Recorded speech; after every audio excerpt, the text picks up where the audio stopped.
can hear me. Hi. Okay. Hello. Oh my god, I found that amazing that we're able to go live after all that. Yeah, that was That's everyone needed to know. Oh god. I've just for reference, when we first got on the call, I was like, man, my ADHD is being really weird. I have like 3 glasses of water on my desk. We then had a conversation about how my keyboard has been dying and I bought a new one and it's slowly getting worse, and it's probably because it knows that it's got a replacement on its way, so it's getting like the most pain for me out of the way as much as possible. That was barely an English sentence, please ignore it. And then I just promptly poured an entire glass of water into my keyboard. Not on purpose. So, yes, it's a miracle. Oh, I hope not on purpose. No. So one down, 2 more to go. They're over on the windowsill. Some F's in chat for Rebecca's keyboard. Yeah, please press F to pay respects to Rebecca's keyboard, as their keyboard can no longer do it for themselves. Yeah. I didn't need come assistance here for this criticism. Oh, what a time. I'm surprised. I'm really super surprised we managed to go live today. But now we are live. What do we talk about? That's a good question. I was so preoccupied with mopping up a sea worth of water from the insides of my keyboard that I've kind of lost track. Okay, road to Elturel. What did we do? Things. Yeah. Happen. Okay, moving on to Crimson Petal then. Things happened as well, Crimson Petal. Okay. Well, that's the end of our podcast for tonight. Thank you for joining us. You later. Wonderful chatting with you. Yeah. Imagine if we actually did that one Wednesday. Like, we couldn't actually do the podcast, so we just got on, said that, and then left. Yeah, that's what we do. Pre-recorded the message. I'll be our April Fools. A loud beep and just like static. It's like, this is a pre-recorded message from CarpeDM Live on the precipice of doing a podcast. Yes, we're in Waterdeep. And you are in Waterdeep right now as well.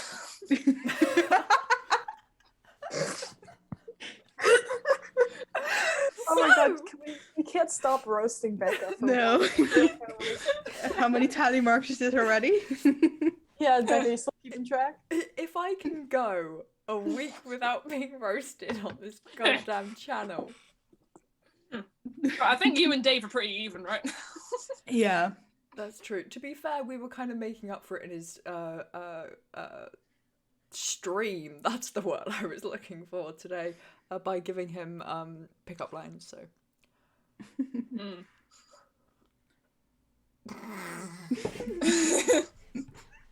You're alright there? You good? One of us has got to be a leader of this podcast at some point. Yeah. Just to Right, keep on track of what we need to talk about. It was just the silence and the Okay. Still staring at each other. How does Raina feel being back in Waterdeep? And did we're that starting change? there. Yeah, and did that Okay. change when she met her dad? Mainly when the plan was going to Waterdeep, when they made a plan, well, kind of made a plan. It's not really a plan, but it happened. Like, when the idea popped up in her head to go to Waterdeep, she, for the love of God, hoped she wouldn't come across any of her family. Because she knew it would have made things more difficult for her. So she is really, really mad at herself for still going to Waterdeep, and then also her father meeting her again, because now she is once again conflicted in what she's doing. Yeah, is she gonna stick with Lolth now, or is she second guessing herself? Well, right now, it's how I thought about it. It's that right now she sees, okay, I have it very good here. I have everything I need. I have a family. I have wealth. I have status. I have everything I need, and still I'm looking for more. And I don't know why the fuck I'm looking for more. That's something that really popped up in her head this session, because it's like, okay, yes, Lolith is still talking to me and she wants me to abandon this family, but if I look at everything I have here, it's pretty fucking okay. Yeah, man, you got the cash, you got the loving family. what else do you really need? Do you need world domination or to bring your people back together or whatever the fuck it is? Do you think that's actually going to change her, like how she, like the things that she's acting on?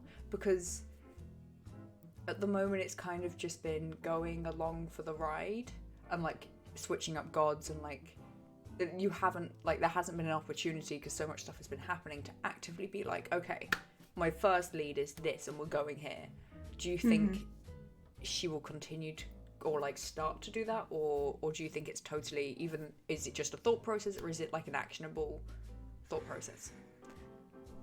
I think we're still like in the first stage of her thinking like that, so I'm curious because we're staying in Waterdeep for like a day and then we're leaving again. Yeah. So it's not like she's staying with her family for like a whole week. And I think if she were to stay longer with her father or any of her family members, she might start acting differently because she gets back into the process, like in her old habits, basically, in her old life. And she kind of wants to avoid getting back into those old habits because she really wants to pursue right now. She really wants to find her father and pursue that dream, basically.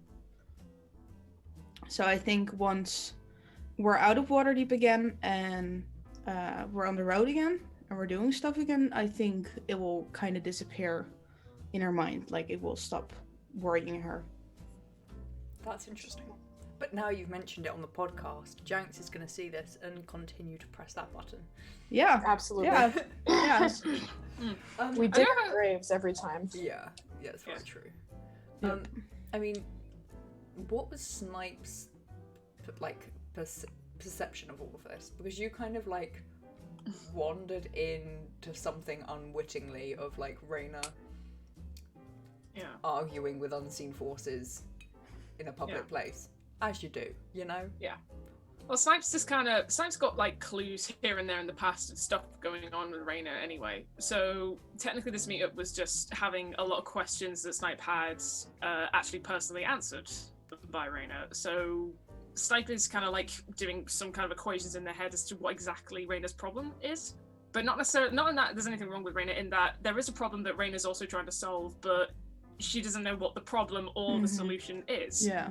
She's trying to find an answer to a question where she doesn't even know if there's a question. Yeah. And so, like, Snipes is at the point where it's like, okay, so Rayna's clearly in that position, so can I help in any way? How could I think through this to try and think of a solution? And so, between the gap of, like, this conversation and whatever we do next session, Snipes going to come back again after thinking of what could possibly be one solution that may not have been thought up yet. Ooh. This is a suggestion. Problem solver Snipe is on the case. I mean, I'm dying. I may as well have some kind of legacy before I fucking go, or I pass away. Well, geez, just say it as it is then. That's fine. Yeah.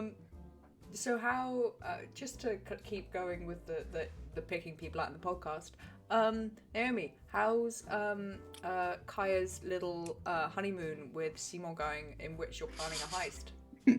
That's what I assume, like, a date with Kaya would be. It's just like heisting, nicking something, or breaking into a government cult or something like that. Yeah, just like, oh no, everything's gone wrong, but we had a good time.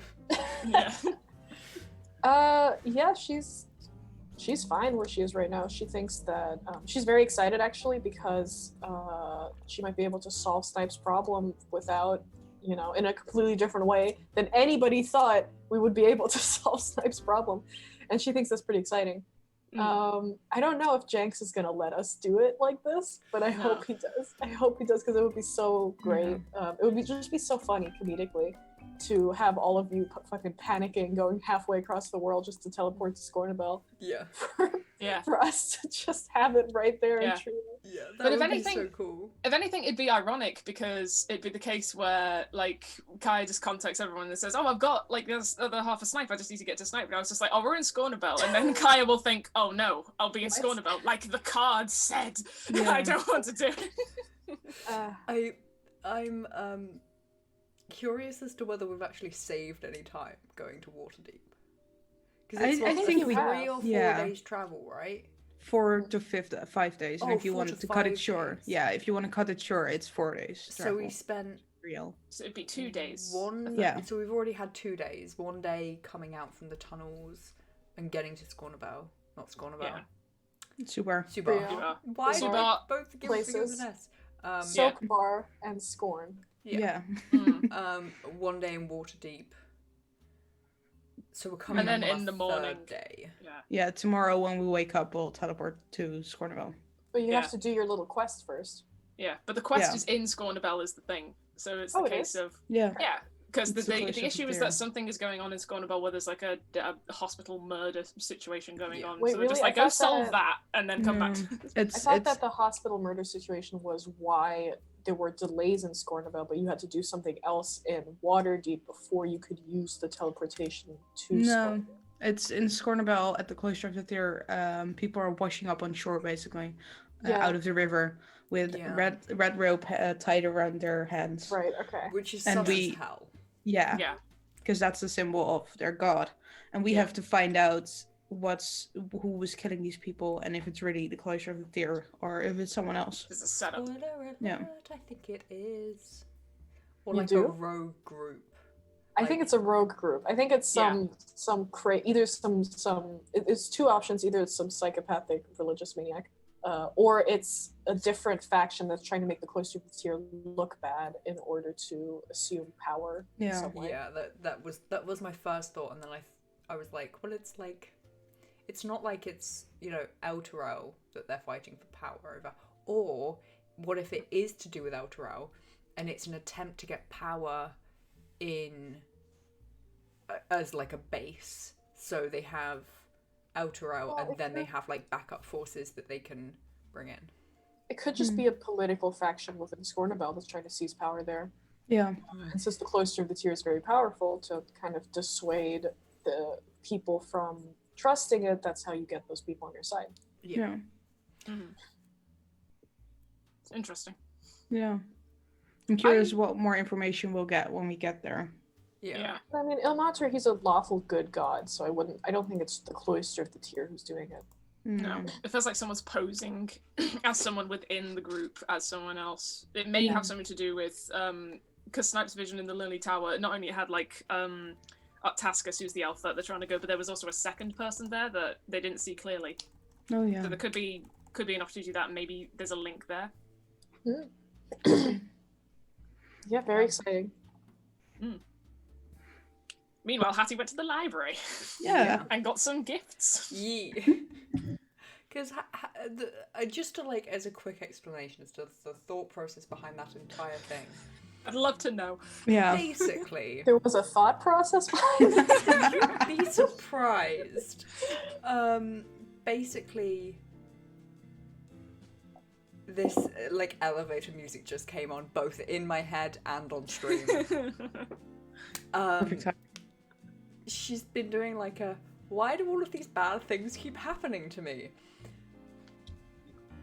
Like, I've done all this stuff before. I've been traveling. I've been like an acquisitionist. I've kind of, you know, done trades with people. I've traveled long distances, but I've never had this many problems, this many fights or battles ever.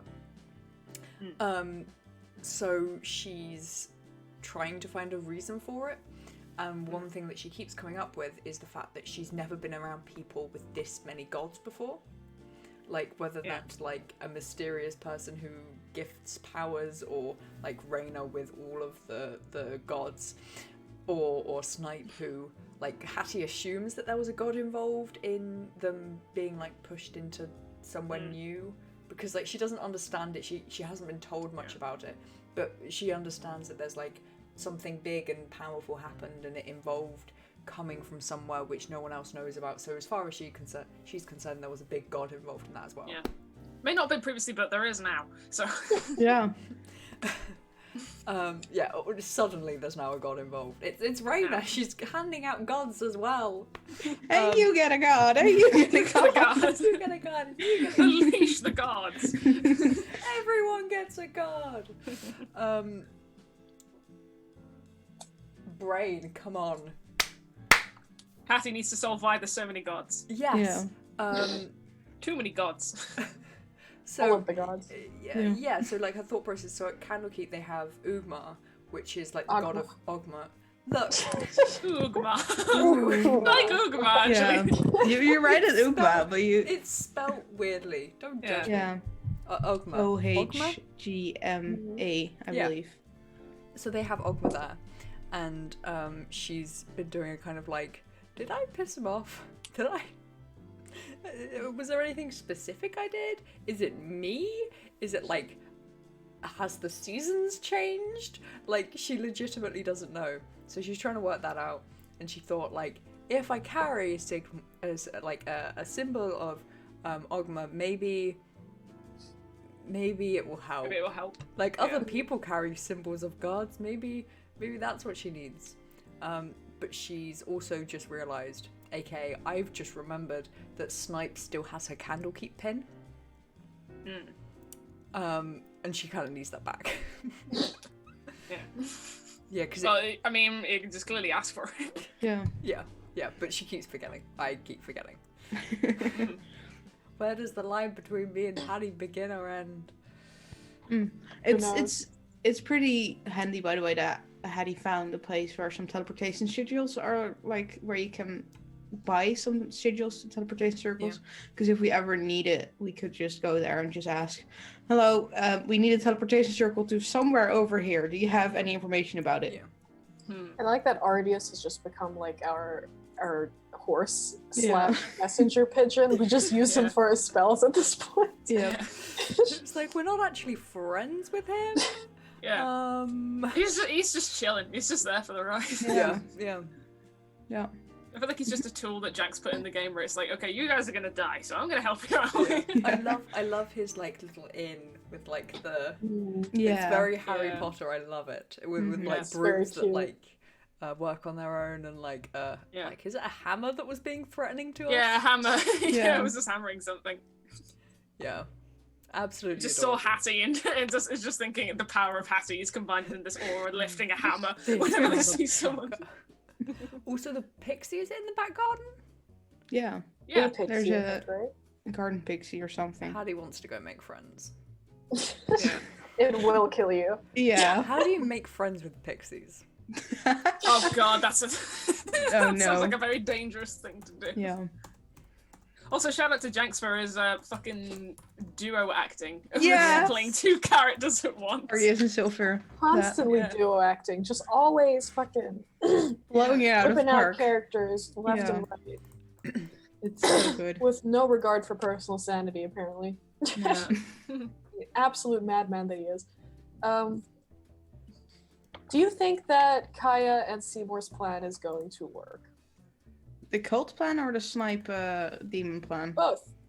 The cult plan, yes. Yeah, I think, as is the way with most of the plans we have, it will just about work. I Yeah. feel like something's gonna mess up that will cause things to just go into chaos, but in the chaos you manage to reorganize it and then get the same result Yeah. as you wanted in the first place. Yeah. Will tangentially work. Yeah. There's gonna be a wrench thrown into the mix to just see what happens, and then you guys still will come out victorious, basically. But Yeah, Yeah. it will be chaotic. I don't think the paladin is gonna survive. That's No. my guess. No. Who knows? Maybe. Yeah. Do you think we can trust what's her name? Citrone City? Ginny. A city. Maybe. Well, the thing is, it's an interesting character because it's not to be pressed in game until when you decide, but she is slightly related to Longsaddle, where Kaya is from. She's Yeah. related to Kaya. She's Yeah. her Kaya's grandmother was a Harpel, Yeah. Yeah. so she's like her cousin, probably. Cousin Something or like aunt that. or anything. Yeah, Yeah. second cousin or something like that. Yeah. Yeah, something. There's depending how old some she is. correlation between those two, Yeah. between That's- Kaya and Ginny. How would Kaya feel if she found out she had like family or was like Oh, she knows. Like she knows that City is related to her. She's just not sharing that Not bringing it up. information. how does she feel then? Present tense. the Harpels, they're like an interesting bunch, but they're like a bunch of scholars, right? And they're a little bit elitist. So Kaya never really got along that well with the Harpel family. She didn't hate them. They were good people. They weren't really her type of crowd. And I think that, I was thinking about that before, but I think that honestly, Kaya would be of the mind that that family belonged to a different version of herself. Yeah. And they're not Kaya's family. They're somebody else's family. Yeah. Which is why she's not reacting to it in any particular way or sharing that information with anybody, especially because she knows it would be helpful to share that information, because the Harpels, they have this whole blood is blood thing, right? Where they protect their own. So it would probably be better for her to tell City, because then City would feel obligated to protect them to some degree, but Kaya just doesn't see her as family anymore. So I'm curious if there are some Harpels who completely, like, they still carry the name, but they discuss, basically they don't like the idea of blood is blood, basically. Of if City is one of those people that's like, yeah, I carry the Harpel name, but I'm not sure if I completely believe in everything they stand for. Yeah, like I don't know about that. She seems very Harpel, especially like with the blood is blood. It's more like family is family, anyways. So that's kind of shown in her obligation to her wife, who's her family. But that's why Kaya doesn't trust her, because Kaya knows that she would abandon them if it was saving her wife. Not really about the paladin. It's more about the fact that she can't trust her to back her up in there. It's kind of what Kaya's worried about. Interesting. It's good that you have that kind of perspective of lack of a trust, you know? Yeah. I'm really curious how the plan will play out next session. Yeah. Yeah, me too. Yeah. The thing is, like, it's like you guys were saying, like, you don't come in with a plan to Janx's sessions. Janx's sessions just happen and you're just there for the ride. Like, in the best possible way, in, like, it's not what you expect and it's a lot of fun and keeps you on your toes. But yeah, I've absolutely no idea what's going to happen. Although I have been told by Janx, warning for people who are irritated by Hattie, the first bit of the session is going to be Hattie dealing with the books, because something will happen if they're taken out of Waterdeep. Yeah. That's not good. That's going to be fun. Yeah. Hattie needs to take notes. Yeah. Yes, Hattie taking notes on the books, or is she just carrying them around? When she gets an opportunity to, she will read through the books and take notes, Oh, how will Snipe react when Kaya inevitably sends them a message that's saying, hey, we got a plan to bring your demon back to the material plane? You're better to get to Scornova quickly. It's going to be a heck of a thing to explain in less than 25 characters. It's just Snipe screaming Other for all of half us. is back. I have it written out already. Well, I think the first thing is just like currently in Waterdeep, which I think hear me out. Yeah.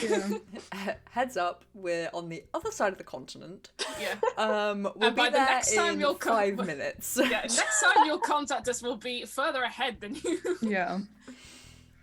I don't know, because I think it'd be slightly, I don't know, like, Snipe's a little bit scared of, like, people that they care about dabbling in stuff that only they should be dabbling in with.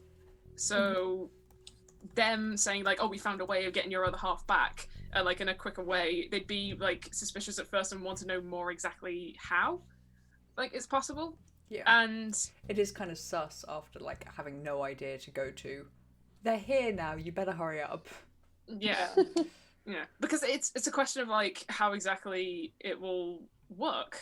Because what's the theory with, like, them summoning the demon? Like, how on earth would they then transport that that part to then... Yeah, to it get would to have Snipe? to... I mean, what City said, right? She said that she doesn't know how to tie a demon to a person, but she can tie it to an object. So Kaya's current plan is if they summon it and it doesn't just immediately go back into Snipe, to just tie it to an object and then bring that object to Snipe, What and then object hope for the will best. it be? This small Anything. rock, don't lose it. Don't Oh no, I don't went lose to a it. beach Never. and now I've lost it. Yeah. Can you imagine Well, I mean, that? we've been carrying a rock this whole time anyway, because it's the That's hacks. true. We threw it over the edge of a bridge and knocked out a Yuan-Ti. It would have And to- it started would a probably be war. like a necklace or something, Yeah, right? So that necklace or Snipe could wear. jewelry. And Yeah. maybe that would help. Maybe it wouldn't. Maybe you have to like break the jewelry and free the demon, and then next to Snipe or something like that. I don't know. Yeah, But it depends. yeah. If you have experience But I'm in putting a demon into a person, please call. I'm curious because if you'll break the object it's bound to, will it not just if it doesn't go into Snipe, but it will start roaming basically? Yeah, I mean, Who I just, will it like merge with? What will it do? I Oh just god, don't- if it goes into a enough. random person and we have to Yeah. kill them to get it out again. Yeah. Mm. I just don't know enough about. Kaya doesn't either about this demon. Like, is it because Snipe said the demon was Snipe, right? So from Yeah. Kaya's perspective, that means that the demon isn't evil necessarily. It's just another No. part of Snipe. It's just a like this own chaotic being that's just like trying to weave its way through a world it doesn't understand. Like Yeah. like many demons, it doesn't necessarily have that much of a motive, but it does have attachments and memories. You're So the hope would describing- be You're describing everyone ages between like 18 to 25 right now. well, basically. so, Well, so that's pretty. It's a moody teen. It's a moody Yeah. late teen. But it's a case where it's like it just there's the hoping that it at least recognize the dying half of Snipe and just think, oh, it's home, and then just like solve everything Exactly. by then possessing it. Kaya thinks, from Kaya's perspective, seeing how Snipe without the demon wanted the demon back, their assumption is that the demon also wants to get back to Snipe. So they're hoping that if they just help it a little bit, it'll do most of the work by itself. Not sure if that's actually how it'll play out. So you're but- thinking it's going to be like a magnet, like if you poke the demon close Yeah. enough to Snipe, Yeah. it's gonna like... Yeah. Yeah. Yeah. I Yeah, feel- I something like that. The biggest suspicion that Snipe has, after seeing the stuff that's going on with, like, Artascus the elf, is that they fear that even though Snipe was, like, just a loose demon, and even though it was, like, loose in a world that it didn't exist, because this is a world where you can technically summon your own demon and have them do your bidding, Snipe's kind of scared that someone's taken ownership of that demonic side. And so think about maybe that. that's the reason the demon can't get back to Snipe directly, is the fact that someone else is using them. Yeah. Or someone else has ownership of that demon. And then there's Mhm. also the fear that the last time we saw that part of the demon, it was taken to the part of the abyss that was part of Baphomet and fused into a Minotaur. So it's like if you summon it, is it the Minotaur version that just causes a ruckus as soon Yeah. as it's summoned? There's so many unknowns in think this if in you- this okay, entire if- situation. Here's like a question of like magic fundamentals. If a demon is summoned by one person, can it be summoned by someone else? Because I'm guessing if it's At the same bound- time, no. No, not It at the same depends time. on If if you you bind know, it. if you know But- the name, if you summon it through the name of like just like typical spell of summoning demon, you're able to use it for a bit. And I think there's something to do with about its summoning circle. About if either you cross a circle or it crosses a circle, it then loses the bond and goes mad. Yeah. Like because it Yeah, has free so roam so in the the way place. that summon demon works, right, is first of all, if you know its true name, I think you can summon it automatically. Like there's no saving throw or anything, or Yeah. I'm not sure about that. But if you Do we know know the its true true name, name? it makes it easier, right? But No, once yeah. you summon the demon is within your control. But at the end, yeah, that's right. If you know its true name, it doesn't get to roll its charisma saving throws. But at the end of each turn, so every 6 seconds, it gets to roll a charisma saving throw. It's if you dismiss the spell, the demon disappears. If you don't dismiss the spell and the duration goes over, the demon disappears. If you don't dismiss the spell and the demon saves on its saving throw, it gets free from your control and gets to do whatever it wants. Yeah. You can take the blood needed in order to summon the demon to make a circle, and the demon cannot cross through that circle. So you can stay in that circle and keep yourself safe Yeah. if it escapes. That's how the spell works. Yeah, and Wow, okay. the person you guys are talking to, Seymour and Kaya, is also specialized in binding magic. Yeah. Which is So the part that binding- demons do. Yeah, binding demons to this plane. But I'm curious what will happen if they are bound to this plane, but also succeed the charisma saving throw. Well, the What will idea I happen? think would be that if you bind it to an object, right, it makes a saving throw, and if it fails its saving throw, there are no more charisma saving throws. It's just trapped in the object until it is freed. Yeah. Maybe we should look up how to free a demon from a bounded object. because Make I sure you feel it like put could we be should that look we at- just permanently bind it to a fucking rock. Make sure you We put should just look D&D it in up. there, otherwise you get weird links coming up. I don't think we should look it up because we wouldn't know it, right? No, No, that's yeah. true. Guess. It's all So- a wild guess we're gonna take. Yeah. So my theory Although- would be that, you know, as long as you can free the demon again, it should be fine. And I think you could. I think there's always a way to free demons from cursed objects, right? Even if it Yeah. takes a bit of Is it? something or. I'm curious if it's just a spell or is it a ritual you have to partake. Like, if you have to make an entire ritual to unbound it, sure, Unbind. Really? unbind it from the object, or is it just one spell to cast? It's Maybe one spell. It may not even be a spell. It might just be an accident that occurs. breaking Because I the think the object majority of or something. curses happen when something like really stupid happens. yeah. Yeah, I would guess it also has something to do with how you bind it. You know, Yeah. are you binding it like you would a djinn, for example, and then with a djinn you have your 3 wishes and shit like that, or you know, are you binding it where if it breaks it gets free, or are you binding it in a way that you have to do ritual? I think there's different ways to do it. Yeah. Yeah. It's so fun because it's a very interesting way to think about it, but there's so many things that can go wrong. Could you Yeah. imagine if we bound it like as if it were a genie and we could just like rub a lamp and then Oh this my demon fucking would just- God. If we're suddenly in a battle and the sniper's like, oh, fuck, I've got to get the other version of the owl. Need some help here. Oh my fucking god, he binds to Arthur. Demon weasel. Oh my Yes, god. demon that's- weasel. It's literally just fucking the Northern Lights after that, I isn't it? need that. I need that. I need a demon weasel. Oh, that's amazing. That's the saying. The weasels aren't fucking devils themselves. Yeah. I also like thinking over like summon demon and like the things you have to go through in order to like avoid that demon being lost control and go on itself. I would like to think that like if we end up in a battle situation where someone has control of that part of Snipe, we then have to do all things possible to make sure all the stuff like goes into line for the demon to be freed and that person to lose control. Oh, It's yeah, like we I need to make sure they don't roll a high enough charisma check, and we need to I should distract this. also mention that if the demon loses control, if the duration of the spell is over, the demon still vanishes. Like there's no Yeah. way without like a binding spell to keep it on the material plane. Mm-hmm. So then somehow bind it to Snipe somehow. Yeah, Yeah. something like I don't that. know, I guess. It'd be Maybe we have interesting. to I'm take curious to think the- how Janks is going to work around it if Yeah. we ever get to I it. wonder Yeah, if you there, could, like- there's a possibility that like City can't summon it because it is already bound to someone else or something else that whatever the elf in Scornabel has, and we might have to like take City to Scornabel and then fight that elf and then have her bind the demon once it's free to Snipe or to an object or to something like that. Taking all the NPCs with us. Do, We're just creating our own army. Yeah. do bones count as objects? Could you bind the demon to your skeleton?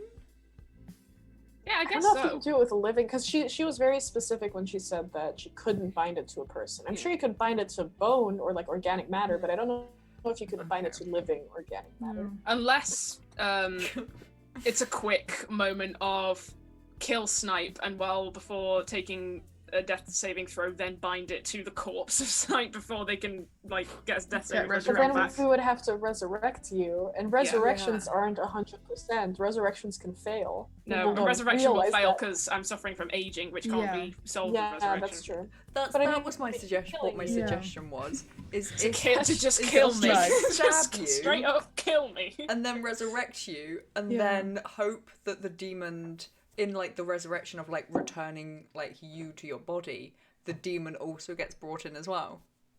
Yeah, but It sounds like a bad idea. yeah, it sounds like it's an interesting idea because if you think about it, it could work, but there is like 90% chance it wouldn't work. Because if you kill It's like, Snipe, it's the ring 10% will of a good fade. idea. Yeah, the ring will fade, The and precipice of a good idea. Yeah, the precipice of a terrible idea. because the magic of the ring will fade because you have to get rid of the temporary hit points before you can get rid of their actual hit points. So they won't have the ring anymore. That means Go that Go back maybe the aging effect will speed up, basically. So we have to they'll- kill her really quickly. Yeah, like really, that will be like if you Everyone at once.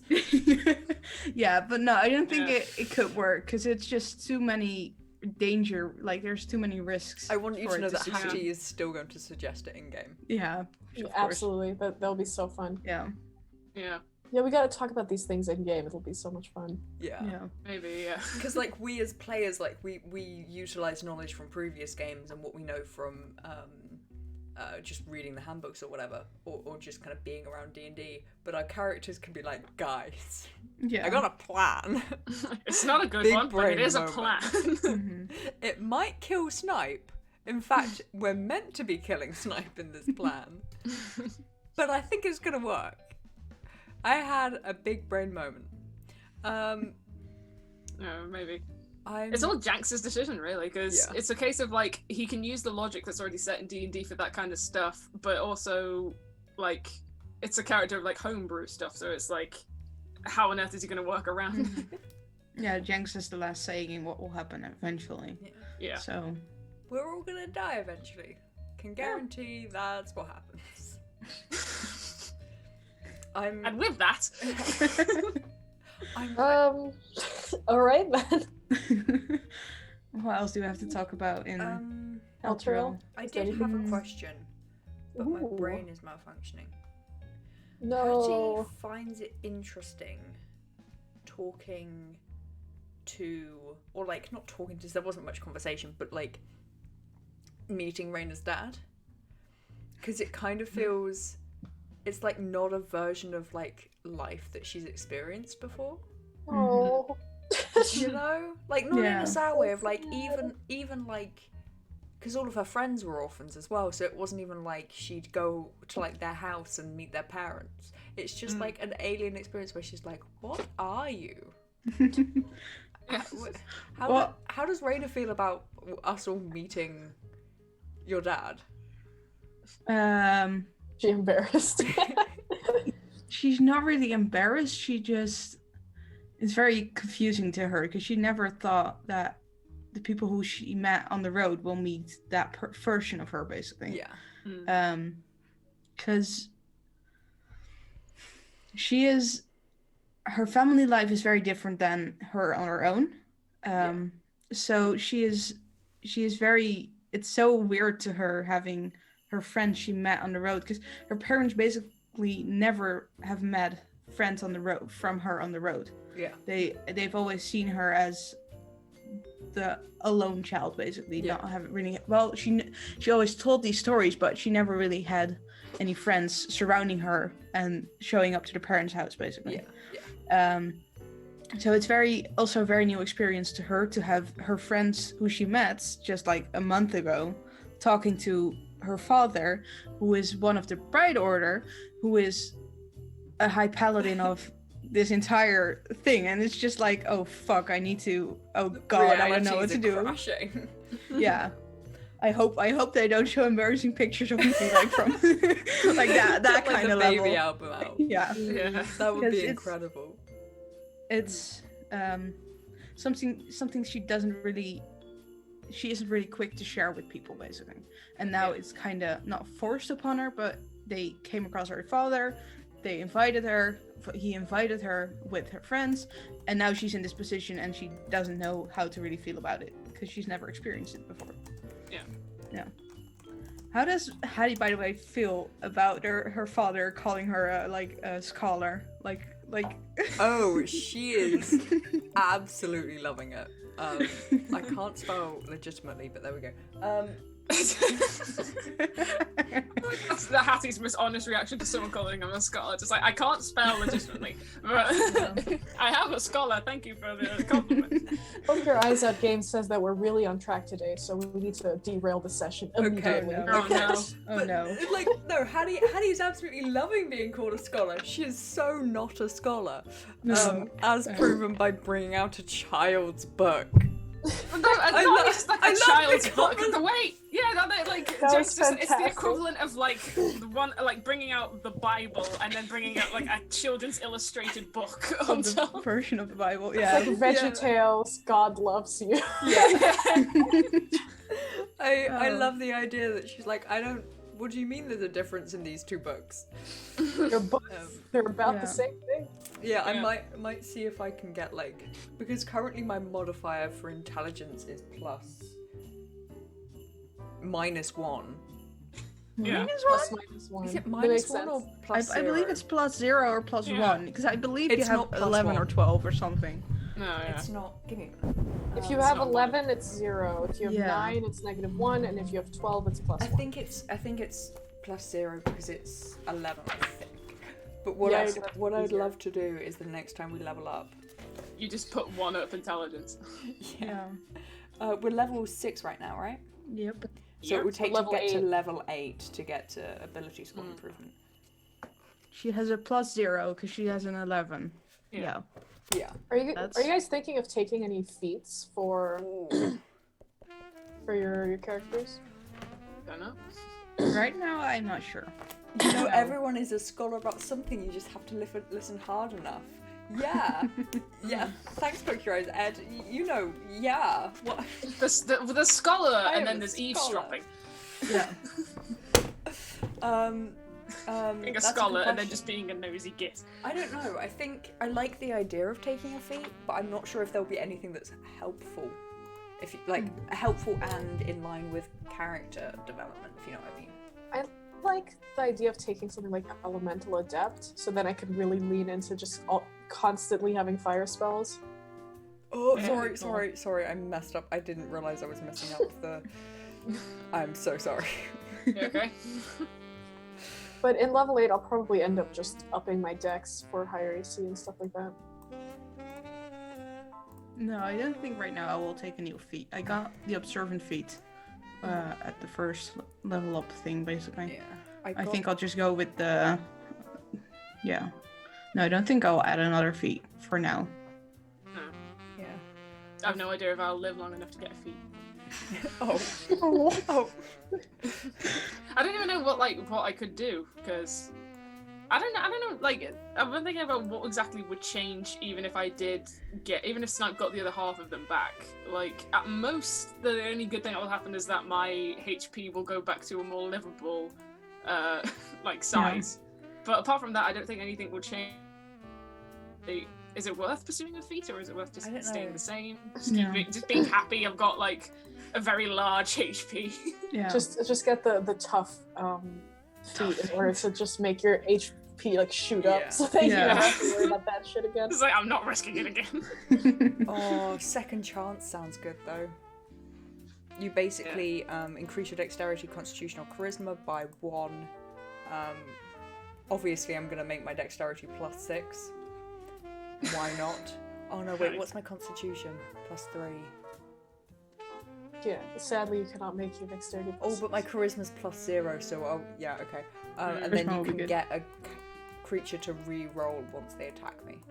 Oh, that's fantastic. Yeah. That's cool. Nice. Is that a halfling feat? Good question. Yeah, Hey, monkey. halfling. Ah, Damn it. cool. Oh, something I realized. I talked to Jenks about it, but I changed Reina's alignment Oh, What did you change it to? Ooh. from chaotic good to chaotic neutral. Oh. Ooh.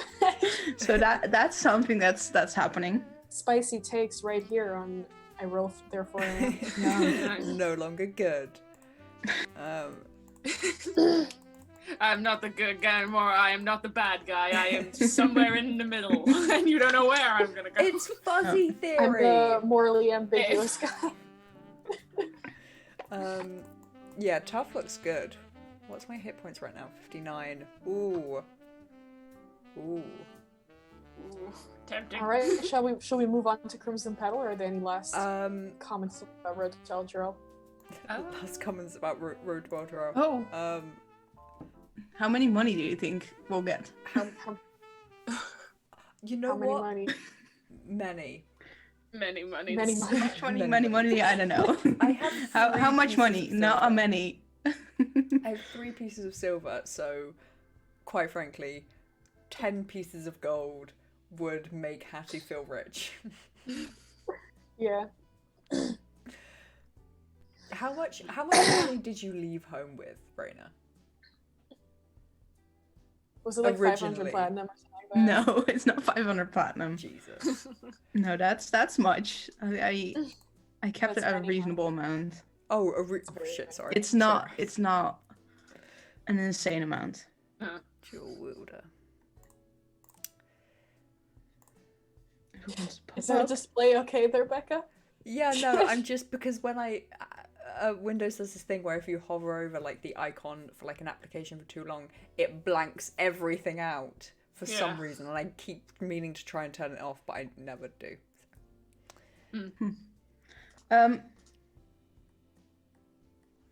I left with around 900 gold, Wow.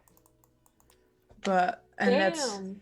30 platinum. She keeps basically in a pouch stored in her bag, because that's just something she wants to keep safe if it's ever needed. Wait, what did you? Emergency money. Yeah. 300 gold pieces of emergency funds. Kaya's emergency funds are like 15 gold.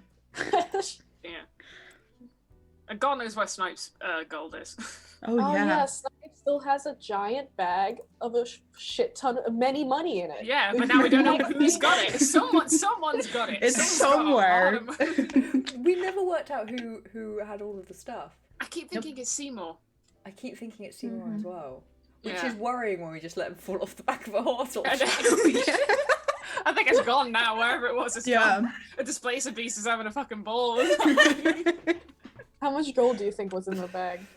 I don't know. It was somewhere. I think it was round about maybe 200 odd gold. The same thing is, it jumped between like, because Snipe obviously was a rogue, so they'd steal money off people, but they'd also like put stolen objects onto other people as a way of just like fucking with them. So it was more of a case of like Snipe never really didn't actually keep in mind how much gold there was. They just knew there was enough to get by on like everyday shit.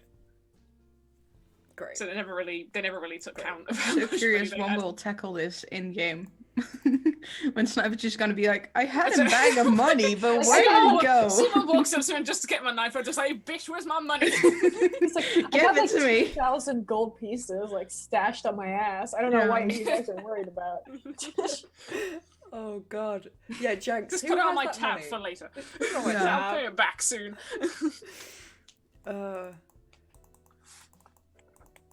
Okay, here's a question. Mhm. If if Hattie was to acquire the keen mind feat, how Oh no. how do you think narratively that would make sense? No, This is like it a whole doesn't. quiz. It doesn't. It doesn't. Remembering what something feat? for a month, Yeah. no. that just wouldn't work yeah, out. Unless absolutely not. she had a very specific concussion that just completely changed her personality. Yeah. I don't think there's a way you could weave a narrative into why you'd have that feat. Or Also, like, Ed is criticizing your setup. So you I should know, like- I know. I'm gonna change it over the break. Speaking of which, Crimson Petal and then break. Question and a break. Break then Crimson Petal. another Break then question: Crimson Petal. how Oh, do okay. you think luck, the feat, would work with Hattie? Well, you already have I luck. was, Yeah, I was thought you thinking had about- luck. Yeah, No, that's it's but like not. luck It's not the the same feat thing. It's is you get to luck, reroll but- ones, yeah. Oh, it's a different one. and it's I was once thinking- every. I was thinking of taking luck for Kaya Yeah. at some Yeah. point, but it's just so OP. Like, we would have to Yeah. talk to Yeah. Jenks about it because that feat is so broken. Yeah. Yeah. Yeah. I have It's to say basically though, advantage. it would work for Hattie though, because I feel like just as a default, regardless of whether you had luck as a feat or not, just Hattie just somehow manages to get out of shit by the She's- very skin of her teeth. she's So I just- think it just narratively fits her to just be lucky. Yeah, Yeah. she's just a slightly broken, wonky character that somehow She's been used. works. She's been used as a kickball more often than she's been like Yeah. had to do any death saving throws. So I think Yeah. like it should be fine to have luck narratively. Yeah, that's true. So 3 luck points. Whenever you attack roll, ability check, or saving throw, you can spend 1 luck point to roll an additional d20. You can choose mean, to spend one By of the your luck original rules, luck points is better than DM inspiration, and you get it every single day, and you get 3 of them. points. Yeah. It's fucking crazy. Yeah. Wow. Yeah, the way I re-engineered luck points in my game is that if you take the feat, you get 1 luck point a day, but then you can take the feat again for 2 luck points, and you can take it up to 3 times. That's So pretty it's handy. not automatically 3 luck points. That's interesting. Yeah. Hey, Janks, if I take luck, how would that work? How many more steps until I just become a fucking god of halflings? And Raina has a new god to add to their list. Oh no. Just as your pairing. You have many gods that walk among you. I bet you didn't expect it to be me. There's only one god up here, and it's me. It's me. Raina, you will bow to me. Now go steal that pirate diary. Oh, yeah. Again, because I lost it. It's so funny because when I wrote Reina, it's just this conflict between two gods and like something that it's this conflict between two gods and two families. And Jenks just threw in a wrench with another god, and it's now just canon that she is like, well, not canon, but it's just she's looking for all these gods, and my lord, I never expected this to happen when I created her. I didn't expect any of this shit to happen. No, I didn't expect it. I don't think any of us had any. It was just gonna be a one shot. Yeah. And, Yeah. And now look at us. Yeah. Oh jeez. God damn. I'm Talk about Crimson Petal or Break or It's been sorry, an I hour. got distracted by looking at the corpse of your Feats. keyboard.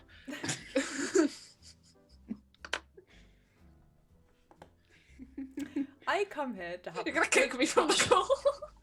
no, because then it would have ruined my layout, and then Ed would criticize me even more. That's the only reason you wouldn't kick me from the call. Yes, no, it's fine, Ed. I just yes, it's fine. Honestly, I'd rather someone mention it if there's an issue rather than just being like no one being able to read it. And also, like, I have enough dyslexic friends for them to be like, you know, Yeah. what the fuck am I trying to say? This jointed note, we're gonna go on a break. Yeah, thank Yeah. you for forcing that result on me. Thank you. That's not the thing I was looking for. What is happening? How do I go on a break? What's going on? I don't know. Just end the stream. End it, just end it. Two-parter again. Just fucking upload your End it. PC. Just like, I can't do this anymore. This is the way to end it, right? And earlier was like, man, you guys are staying on track, guys. Okay, break. Yes, we will see you in pieces. Yeah. Yeah. Mhm. Next time we'll talk about Flop, the Sultan of Puddles. Potentially. Just end the stream.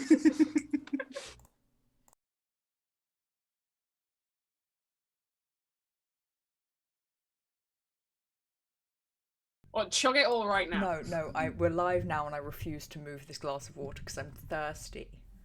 Becca, if you spill it back If on you your spill keyboard, it. Yeah. I'm gonna laugh so hard. Look, if I spill it, it will be on camera and proof to the world that I am incapable. Because the one thing you need to do right now is prove to the world that you did previously spill water on your keyboard. Not word of mouth. You have to just barely see at the bottom of your camera, just the tip of the glass leave and enter frame as it spills. Just everywhere. purposely. See, it does happen. See?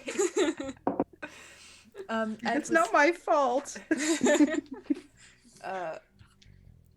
Ed was saying in chat that in his main game, the players were wished into helping, and even more the players were plucked from modern lives and chucked into bodies and lives of the D&D characters, and now they're bumbling around a strange yet familiar place trying to please Foop,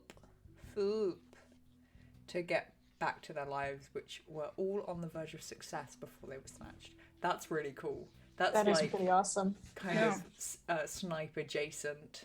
Yeah, it is. It's actually what happened to Snipe. It's literally just, you're from this world, here's another world, deal with it. Yeah. Can I ask you a question? I know we were meant to be talking about Crimson Petal, but in the first few days and weeks of Snipe being in a different world, what was their reaction? Was there like someone who helped them, or did they just have to work it out on their own? Because like, it's a lot. Yeah, well, originally they just thought, oh, this is just another fuck up, because they've been thrown into places they've never expected to be before, but it's always taken like about a night or maybe about a week to get out. So by the time it actually reached an actual month of them being there and realizing that they were no closer to getting out, I think that's when like the actual acceptance of what the fuck had happened had settled in. So that's when they kind of, at first they were just like mucking around and basically messing with stuff that they probably shouldn't have, because they just thought, I'm only here for a day. So like, why not blow this thing up, you know? Yeah, it's just like, what matter does it have? No one will remember me in about a week or so. But then after a month, they're like, I'm still here. I should probably not piss around so much. So they just decided to lay low after that and just become roguish. There's a raid from Dave. Hey! Hi, welcome. Dave, are you gonna join us? Yeah, I mean, you're gonna mess up my entire layout if you do. Oh yeah. So don't Dave, dare. join us. I We have because questions about Seymour. Yeah. Yeah, no, because what's basically with the old layout, because we had such a rotating cast of people on the podcast, I have basically every variation of all of the members of CarpeDM in any different format. But now I only have this one. So if Dave wants to join, thank you. Yeah. If Dave wants to join, He'll be another headache. he'll just be a voice in the distance. Yeah. You won't have a face, it's just a voice. Dave, come on, be a voice in the distance for us. Or you could join in a voice chat. Yeah. But And then just you guys save wouldn't be able it. to hear him. Or you Yeah. could join. It wouldn't work. If we just end the Zoom call, start it up in Discord and go from there. Yeah, if you want to continue this conversation, join our Discord and sit silently in this voice chat while we just chat. Yeah. I'll happily be a ghost whenever I can join. Will there ever be a day in which you can join though, Dave? Anyway, how was Among Us? Did you finish playing Among Us? Did you get any good pickup lines? Good strats. Good, because Dave was asking for pickup lines for in chat. And they ended up being Among Us related. My favourite one was oh god, and now I'm not going to be able to remember any of them. Are you imposter because you've vented into my heart? Oh That's my. pretty bad. Not gonna lie. Yeah. Nah. They were all in that vein. My one that I put in was You're looking kind of susky. nice legs. When do they open? When I was back from work, I'll be able to do. Do you have a sound effect for Yeah. This is the sound of everyone leaving. Yeah, it's just like, It's no. like, Ah, my head up. that was Creaky quite door. a thing that was just said. I gotta go. When Enz gets back from work, I'll be able to join properly. Among Us was good. Did proximity chat with Dead by Daylight mode. Ooh. Oh, Very Ooh. fun. Yeah. nice. Nice. Yeah, Crimson Petal now. Dave has apparently left. Indeed. Yeah, now we can talk shit about his campaign behind his back. Yeah. He had his attempt to kill us all in that Yeah. session. I mean, no one died. Kia got pretty close. Mm-hmm. Yeah, that's pretty Yeah, good. you were knocked out. I think we did a great job. I think most of our strategies worked out. Yeah. We were working relatively cohesively as a team. Yeah. Mm. It's pretty good. I was impressed by what we were able to do. Yeah. Yep. Dave was saying that he felt bad that Kia. Well, geez, did that pickup line I told finally sink in? She's like, I gotta go. No, No. I'm out. What was I saying? What were you gonna say? Yeah, I was just, I fucking. Dave was talking to you about. Yeah, he felt bad Kia. that Kia. Apparently, Kia's gone down a few times now, and I can't think of. You've And, got, like, I can't I don't bring think it you've to- gone down. You've been badly hurt, but I don't remember you actually ever going down. Maybe I did the first battle in the tomb. Oh yeah, maybe. You've definitely been hit severely in all of the battles. Yeah. Yeah, you are the as one like who a takes the most barbarian hits. fighter. Yeah, Yeah. Mm. it's kind of expected. Mm. I might see if I can. grab a feat because we're leveling up, right? So I might see if I can grab a feat. Yeah, grab some feet. Get just Get walking. Perhaps, you know. nice feet. When do they open? Stop. Oh no. God. Everything needs to stop. This is the end. Yeah. We're gonna have to end. It's time to stop. Goodbye. We apologise for any offence caused. This has been a consistent misjudgment. Oh my god, I've done it again where I tried to make the joke, but I forgot what And the it line just was. dies on Continuous entry. lapse of my judgment. What was it? A continuous? A But a severe and continuous continuous lapse of judgment. Why can I never remember that? I don't think anyone gets that reference anymore now. It's been so long. Oh, is it too old? Yeah. I think it's now getting old. Yeah. Is it a boomer reference? I don't think anyone knows. Gladly, nobody really knows what it is. I mean, who knows? We're really going to discuss does it. anyone know that reference? Anyone? No. Anyone here? No, the I've severe been and chat, continuous you know. lapse of judgment. I understand I may have offended some people, and I do not expect to be forgiven. I think is the next line after that.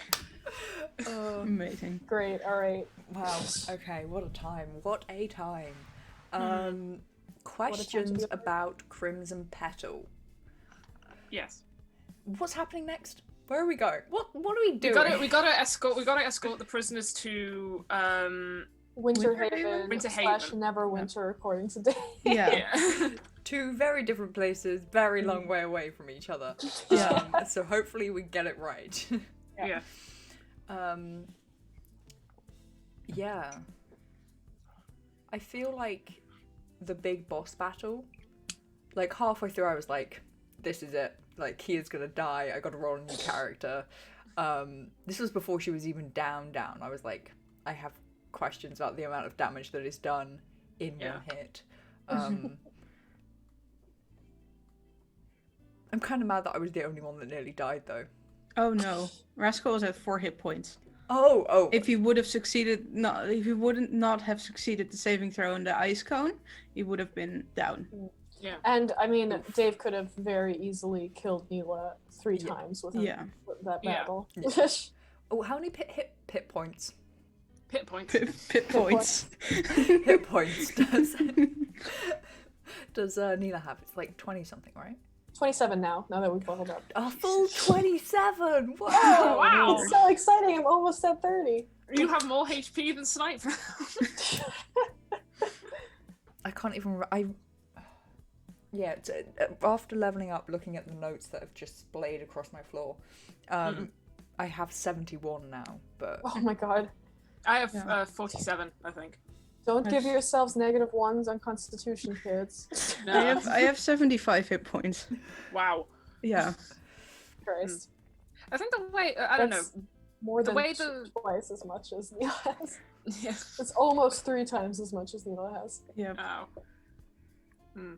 It's gonna be interesting because like I feel like there's something that can be done to like improve battles, but also like increase some kind of form of narrative. Because I feel like if Kia didn't rage before the main battle, they would have hold out a lot better in the battle.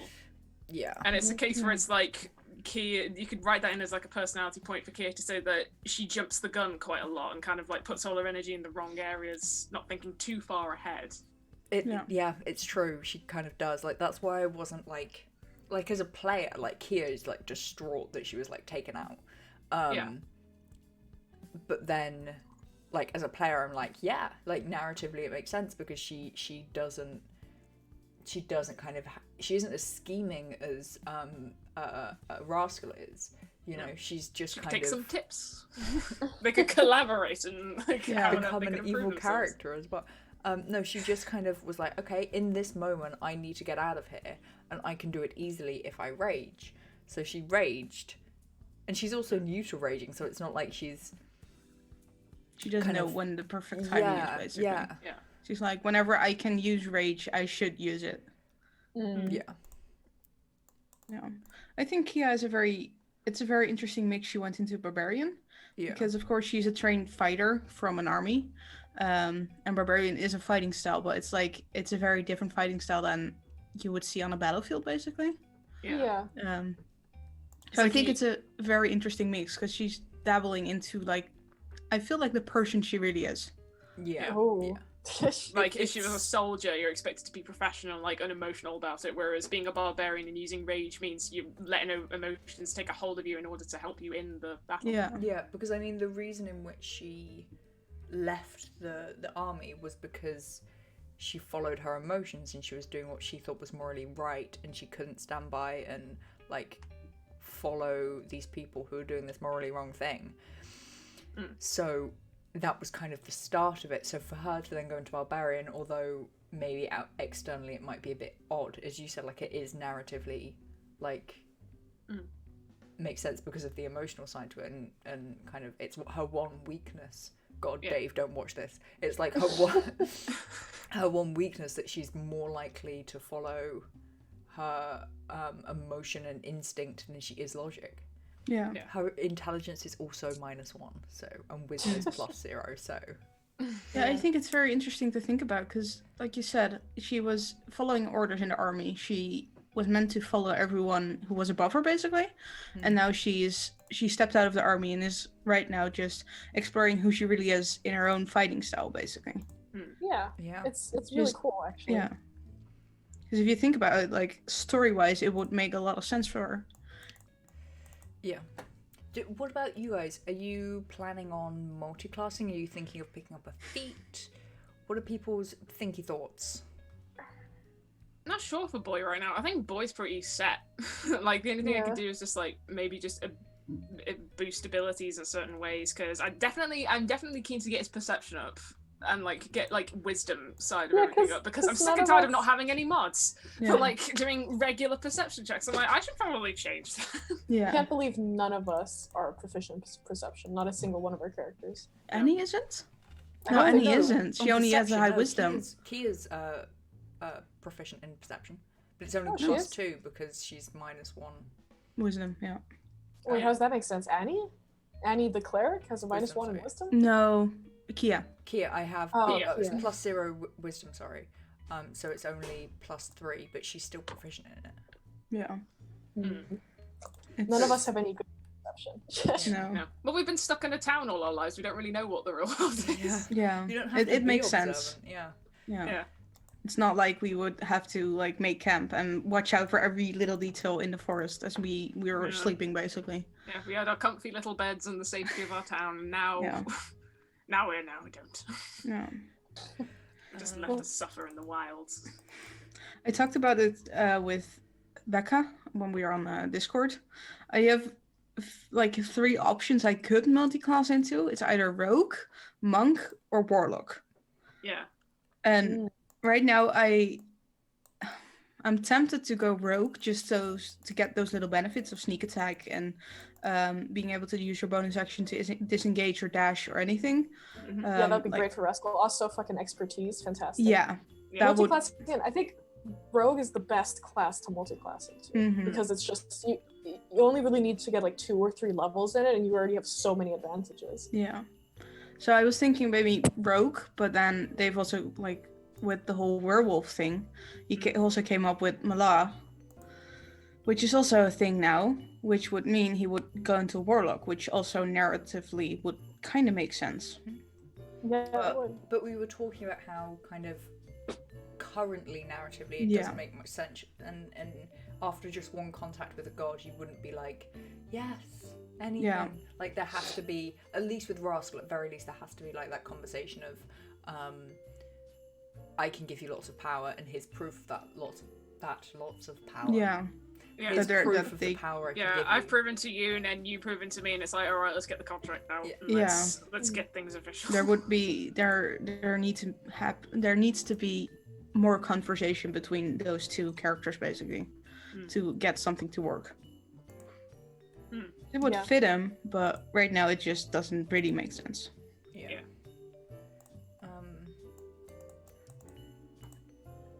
You guys probably not gonna multi-class. If they were to multi-class, I was thinking like they could learn a few things from Boy and multi-class to Artificer or something like that. But I Yeah. just don't know, because they're also very crafty. They like to make things, but I just don't think that's gonna happen. At least not for the next couple of levels. They could also potentially multi-class into rogue since they have a couple of roguish like features, but I also don't think that makes a lot of sense for them right now. Yeah. So probably not. I think it Yeah. would be too dangerous for Neela to go rogue, because a rogue is basically some sort of a scout and up close. It would be Yeah. like a weird thing. Well, I mean, there's a lot of roguish Yeah. traits that would be really good for Neela, like bonus action disengage. That's Mhm. huge. Mm. But Yeah. you know, probably not going to happen. I think if they were to multi-class, it'd probably be artificer, and that would be like way later on, not right Yeah. now. That's interesting. What? There was a question on the tip of my tongue. I am on the precipice of a question. Mhm. Why does my brain always do this? Why is this pen? Oh, I know why this pen's wet. Are you alright? I have never been alright a day in my life. 20,000 Yeah. questions all going off at once. Yep. Synapses firing. What do... I'm just trying to think. What... Do you... Words. Did someone ask a question? What do? Anyone? What What do What do- do? the existing? What do and which character? What do? What character? What do we think? What do we do? What do we smell? What do we taste? What do y'all smell? What do we live? I smell iron. I smell metal. Um, I think I have a nosebleed. Has any character, has any other member of the crew at the moment surprised your character with their actions, things they've said, how well they fought, or how quickly they fell on the floor and hit 0 hit points? That's interesting. Have we been surprised by anything other characters have done? I think Rascal would be surprised with Kia, because mainly because he just didn't know her, and now she's trying. She is kind of proving what she can do, not really proving, but showing. So he's like observing her and trying to pinpoint everything she can do and how helpful she can be. So that's something like those little. Every time she does something interesting, he will kind of note it down in his own head and make a note of it and just keep it in mind for later. And I think Rascal also likes how shady Neela can be. Like he really enjoys her company, but also like those little hints of like murder in her eyes, basically. Yeah, that's So for we'll hint Kia. at That's mischief. Small and deadly. yeah. Yeah. For Kia, Neela is kind of up there and kind of like the oh, you wasn't expecting such brutality from someone so Yeah. small and sweet. Yeah. Well, Neela's very pragmatic. They've kind of had to be with the things they've like seen, I suppose. So it's less that they're like have like a lust for blood. They don't want to randomly kill people, but when it comes to things like escaping prison, you're not like, it doesn't make sense to leave the prison guards alive to see that the prison is empty and then have you guys arrested within the next like 2 minutes, right? If Yeah. you have a chance to, like for Neela, the biggest thing will always be their own survival and safety and freedom, right? So if they have a chance to escape, they understand that that's probably the only chance that they will ever have to escape, and that they have to be a 100% on everything if they want to get out. Yeah. So it's really it doesn't have much to do with bloodlust. It just has to do with, I mean, they hate it too. They don't like killing, but they know that it's necessary. Mm-hmm. That's Yeah. a really like surprisingly frank way of looking at life that I wouldn't have expected from Neela. Yeah. I was kind of expecting a kind of positive, uplifting type Kind of like, attitude, not like sometimes people Yeah. have to die and I will do Yeah. that. you're Yeah. like I don't shouting from a safety point kind of Yeah. personality you'd expect, and then it's just like, oh no, she's up close and personal, and she's just obliterated 5 people at once. Yeah. Yeah, no, Neela's just scared. They're just like almost everything they do because they're scared, right? Yeah. Yeah. It's a fight or flight reflex that kicks in. What about Boy? Anyone surprised Boy? I think most recently, Rascal surprised Boy with just quick thinking, especially when escaping the prison cell, and just quick thinking with like the iron gag, just like basically almost instantly killing that guy. And then throwing him in jail, and that's just Boy's just like, well, that was quick. I honestly didn't expect. Because I've just been making it up as I go along. Just like, well, God, I love Boy. yeah. Yeah. Yeah. I think that was a very interesting moment, though. Yeah. I Just in general. absolutely adore how you RP Boy. I think it's so Yeah. great. It's like the definition of quality over quantity, because you don't always say things, but whenever you say anything as Boy, it's fucking hilarious or fantastic. And it's on point. Or perfectly Yeah. in character. Yeah. Like when Neela was put under the sleep spell and Boy was like, could have just asked for help. I did offer it before. Yeah, no, it's one thing I'm very jealous of about the kind of quality over quantity. My general attitude is just throw everything you can think of at the wall and see what sticks. Admittedly, that Yeah. is generally my like attitude towards life. I should probably Yeah. fix that, but Yeah. no, I'm constantly impressed by your RPing ability.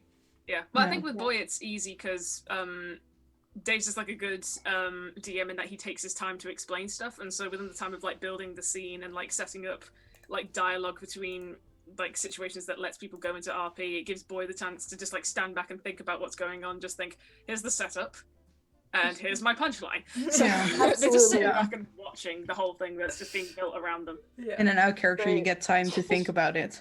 Yeah. Yeah. Yeah. Who surprised Kia? Like, which one of us of this band of strangers has surprised Kia the most? Neela, Rascal, for reasons I explained before. Mm-hmm. Rascal is not surprising me, but I think that's notable enough to mention here, in that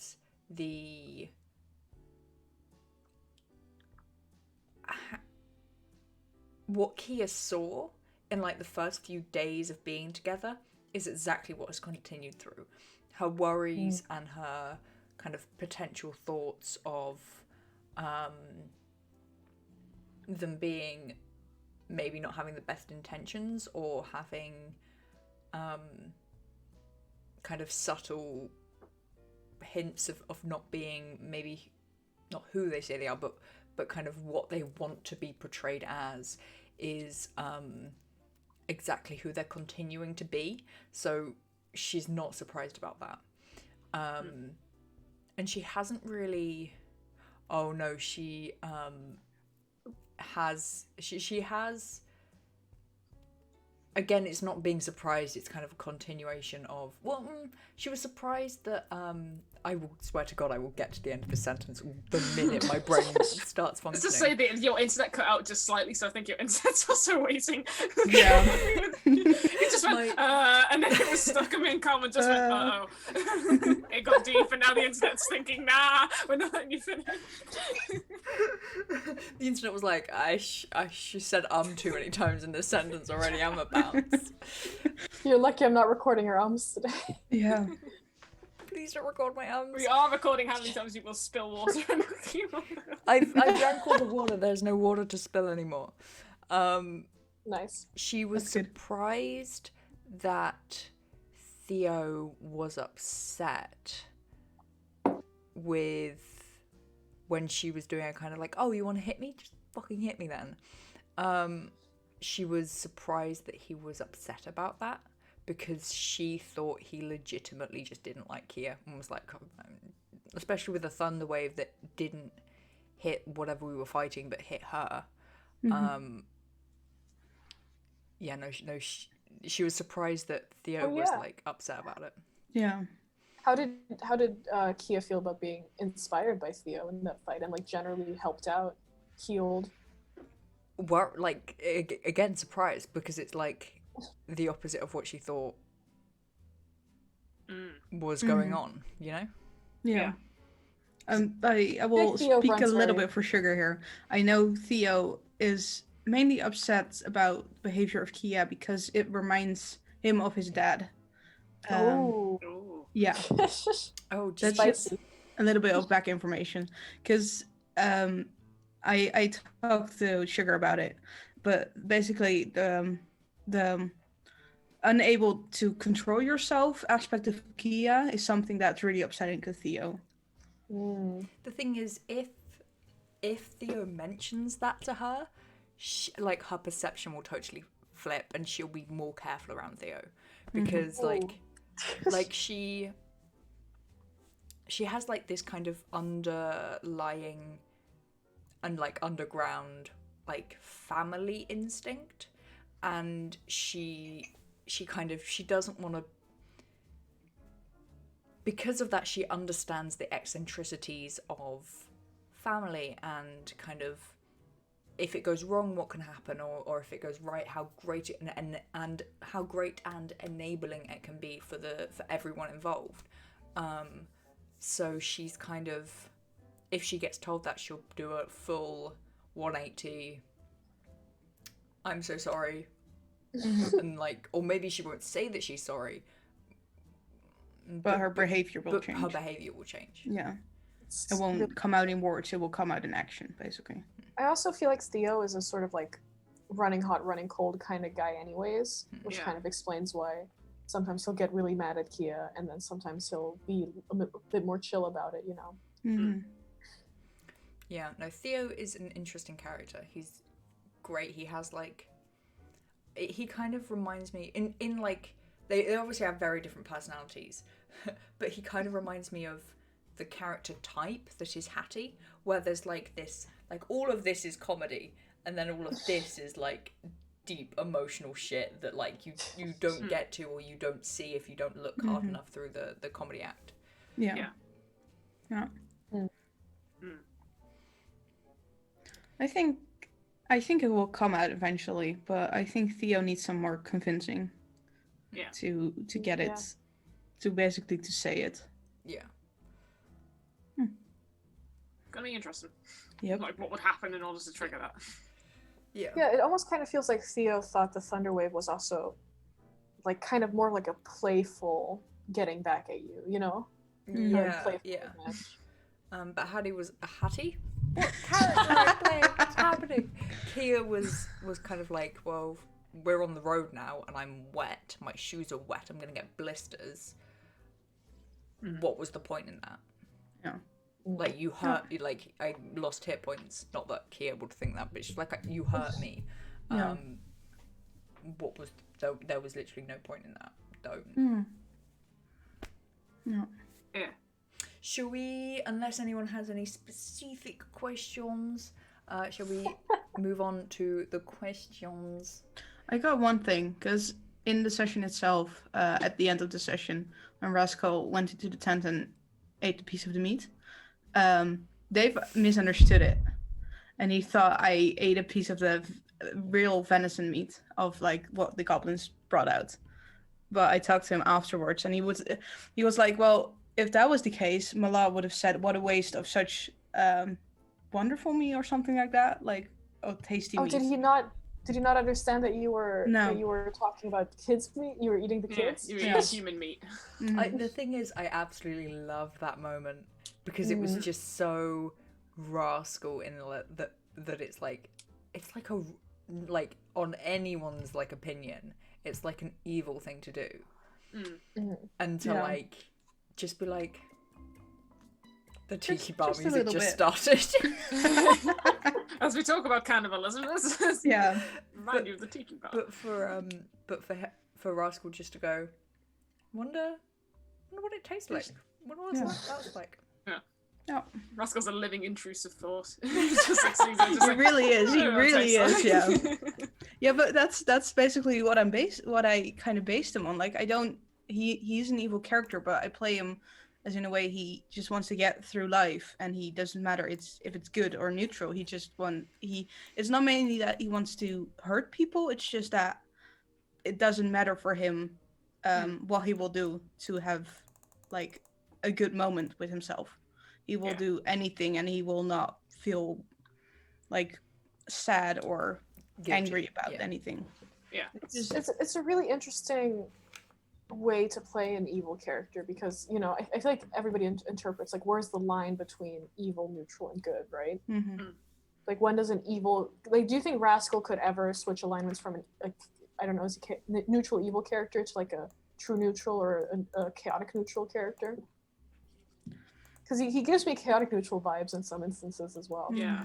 I think I play him as a chaotic neutral, but if it comes to it and he is alone, he is neutral evil. It's just like the way he pretends to be chaotic neutral, but he really is neutral evil, basically. Yeah, I can see that. That's really cool. Yeah, because he a villain or an evil person doesn't show they're evil, because what's the point of it? No one will like you. Yeah. So yeah. All right, should we roll some d10s? Yes. The lights are changing back. I just accidentally, I was actually messing around with it, thinking that it wouldn't, because sometimes it's like really, like not. I rolled a 69. Hey! Nice. I don't have any dice here. Does someone wanna roll for me? No, I need to get my notebook out to note them down. Are there any noted down that we did last time that we haven't? I think I sent it to you. Yeah. 26, 51, 28, and 30. Yeah. Those are the ones we did last time? Yeah. I roll 91. 26. Alright, fuck. You know, I'll just change them after today. If we land on any of the same ones, we can just go to. I'll just pull up a random question from the other list. Yeah. It's fine. Don't worry about it. I will, after each podcast, I will send you the questions we've answered in your DMs. Alright, I rolled for Becca and myself. I rolled a 92 and a 56. 92, 56. Okay, those are all things we haven't answered yet.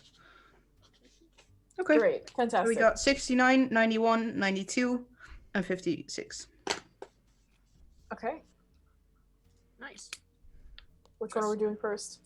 96. 96. 96. What is your character's favorite school of magic or type of weaponry?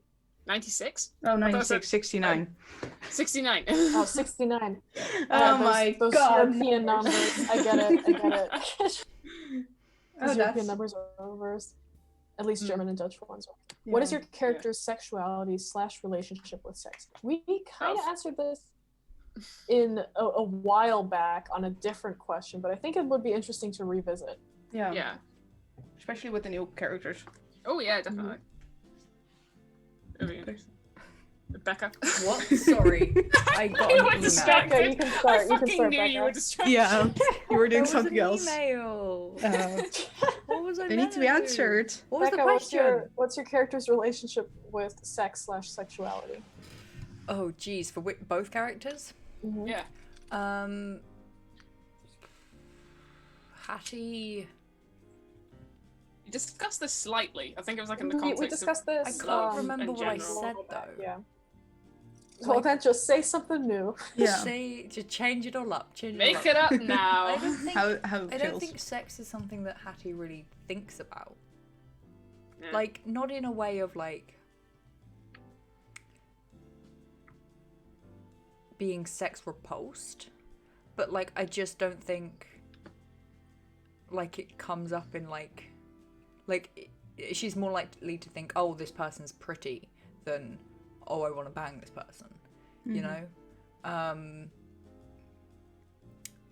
And I don't know if she would get down and dirty with someone. I wouldn't be able to tell you. But I don't think she has a preference for gender. No. Kia is straight, and she has some experience. Like, there was a guy back in the town one over from her, so he wasn't from her town, but they kind of... He was new in town. He was new in town. She was at the bar. No. So, like, she had, like, a 19-year-old, 20-year-old... Well, I know she's an elf, but, like, give me a break, okay? I don't know how ages work. Kind of little romance thing, which didn't last very long. But, yeah. But, like, her attitude towards it generally is, like... She just wants a family, you know? Aw. Yeah. She wants kids. Yeah, she does. No. Aww. No. I wasn't expecting that reaction. That's just like That's adorable. Yeah. He wants a family. Yeah. Yes. That's very rare to ever come across like somebody who like either doesn't like already has a family set or like just wants to start a family. yeah. Oh, she wants kids. Oh, okay. Who's going next? Soph, you're up. Oh fuck. I think I already answered it for Snipe, but Snipe doesn't really have an opinion on sex because it doesn't really serve a function for them or like the world that they come from. Or, like it's basically they view it as like it's something that the living have to deal with. And if you're not living, and if you're not living, it's just a waste of time. So need to dive into it. They do understand like romance though and love, and like that is an extremely fundamental thing in the world that they live in. So I guess they would classify as like a pan-romantic, in that not pansexual, but just like the pan-romantic version of that. Because you know sometimes you fall in love with rivers. Yeah. You know, I mean, yeah. It's like, I'm ready for anything. And then boy, oh god, Jesus Christ. He's a sex maniac. He's a well, I don't know is the thing, because I never thought that far ahead, although I would say that if given the no, I won't. I was gonna say given the opportunity, I was like, I shouldn't word it like that. He would be slightly on par with Dirk, in that for a gnome ages, he's just about entering adulthood. You know, he's young, going out, strapping lad going out in the world, and so drawing boobs on things. He has no experience with it whatsoever, but pretends he does. He's trying to be a suave motherfucker, but he's not had any experience. He doesn't really know much about it. No. Oh, all he knows is making weapons, and that's about it. The new question is do they provide sex ed in schools in D&D? Who knows? Who knows? Jack, Depends on the school, answer I me guess. this question. And Dave. In your world, is sex ed provided in What is the sex ed? condoms? Do they exist in D&D? I don't think so. Who You just knows? gotta learn to. Nope, not making that joke. But everyone knew what you were saying, so it doesn't matter anyway. Oh my Who's lord. next? Someone. Raina, move it on. what's Raina's relationship with? Raina isn't really interested in it. She is interested in romance and like a romantic relationship, but not really in sex. I would say she is a lesbian. But other than that, she doesn't really have any experience. She doesn't feel like she needs it. And in that type, she's also some sort of a lone character in that relationship. And for Rascal, I feel like he's pansexual, and he's just if it crosses his path, he will go for it, but he doesn't He seems actively like the seek type, it out. Yeah. So, If it's just In his Lonely Hearts ad, it just has anything. yeah, no, Anything looking for anything. yeah, it's just yes. yeah. Yes. Yeah, no, if it's like a pretty man or a lady or anyone that will crosses his paths and start flirting with him, and we were like, okay, sure, let's go for it. Let's see how this goes. Well, this is how the evening's going. Okay, then. Yeah, this is the evening's plan. Let's go. Let's give it a try. Ed has just pointed out that sheep guts were the first condoms. So I'm sure that if wizards can brain their way into magic, I'm sure they can figure out sex ed. Those poor sheep. It's just fetus deletus, you know. Oh, fetus God, deleted. Oh god. Oh Okay. no! Okay. Well, that was CarpeDM, guys. Thank you for joining us. Thank you for This is joining what us. happens when you. This is what happens when you pass the question of sex onto this group. Yeah, You just well, immediately what were you decontextualize it. expecting? Yeah, thank you for coming to this entire channel. Due to the number of people that we have offended by this singular podcast, the entire channel will be shutting down now. Yeah. Sorry, but it's true. We know it's true. We are at 18, an 18+ channel, so. Yeah. No. What did you expect? You clicked on the thing saying you were 18 years old or over. Yeah. No. And here we are. I said that so accusingly. Yeah, you fuckers! What are you even doing on our It's your channel? own fault. Yeah. Oh, viewers, audience members. Oh. The split between like, oh fuck you, I am so sorry. I did not mean to say that. The most mature like content. Oh jeez. Now my hair is falling out. Okay. Kaya, what's her view on it? Right. Oh yeah, we haven't let's see. mentioned everyone. Kaya is, you know, she likes sex and she likes to flirt. She really enjoys flirting with strangers when the opportunity arises. But I feel like she's not in the right headspace for romance in any way. I think she would be as afraid of it as she is of any sort of other attachment. Right. So that's Kaya. Uh-oh. Oh, I forgot hello? about Neela. Yeah. Oh yeah, you're good. You're good. Yeah, you're good. Neela's too young. Yeah, I was so scared. I mean, Neela's technically 18 because Dave wanted me to not make her underage, which is fair. But you know, Neela's just not even in the right headspace. This pub. You're gonna have to sleep outside tonight, Neela. They're like still in the headspace of like a 15-year-old, so yeah, not for them. No. Here's a question: do you think at any point any of the characters are gonna get laid in either of the campaigns? I don't know if we're comfortable enough role players to do that. No, yeah. Yeah, I think That's a it good depends on Yeah. if we're But the whole comfortable enough. situation, like, that's, do you think like characters within our group would like pair up? Is on the thing, like. I don't like how you phrased that. But no, it's like. It's Well, just I don't know how else to you fucking and you. phrase it. Yeah. We I don't talked know how about to it phrase when we talked about it when we talked about Keat and Claire Hugh, and if they, you know, I feel like that like relationships in D&D and like sex in D&D is like almost like the next hurdle in roleplay. You know, I don't know if we're quite there yet, but I think if we did pull it off, that would mean that we're getting better at roleplay. Yeah. Because it's that comfortable, like that level of comfort. Comfort. Yeah, Jesus. Sorry. Anyway. Yeah. I mean, do that you we guys need have to any cross. ships? You know, what pairings do you think would work in our Kia games? and Seymour. Kia and Yeah, Seymour. Kaya, not Kia. I was gonna say, Kaya, what? Seymour, Kaya. Let's mash them together. Kaya and Seymour.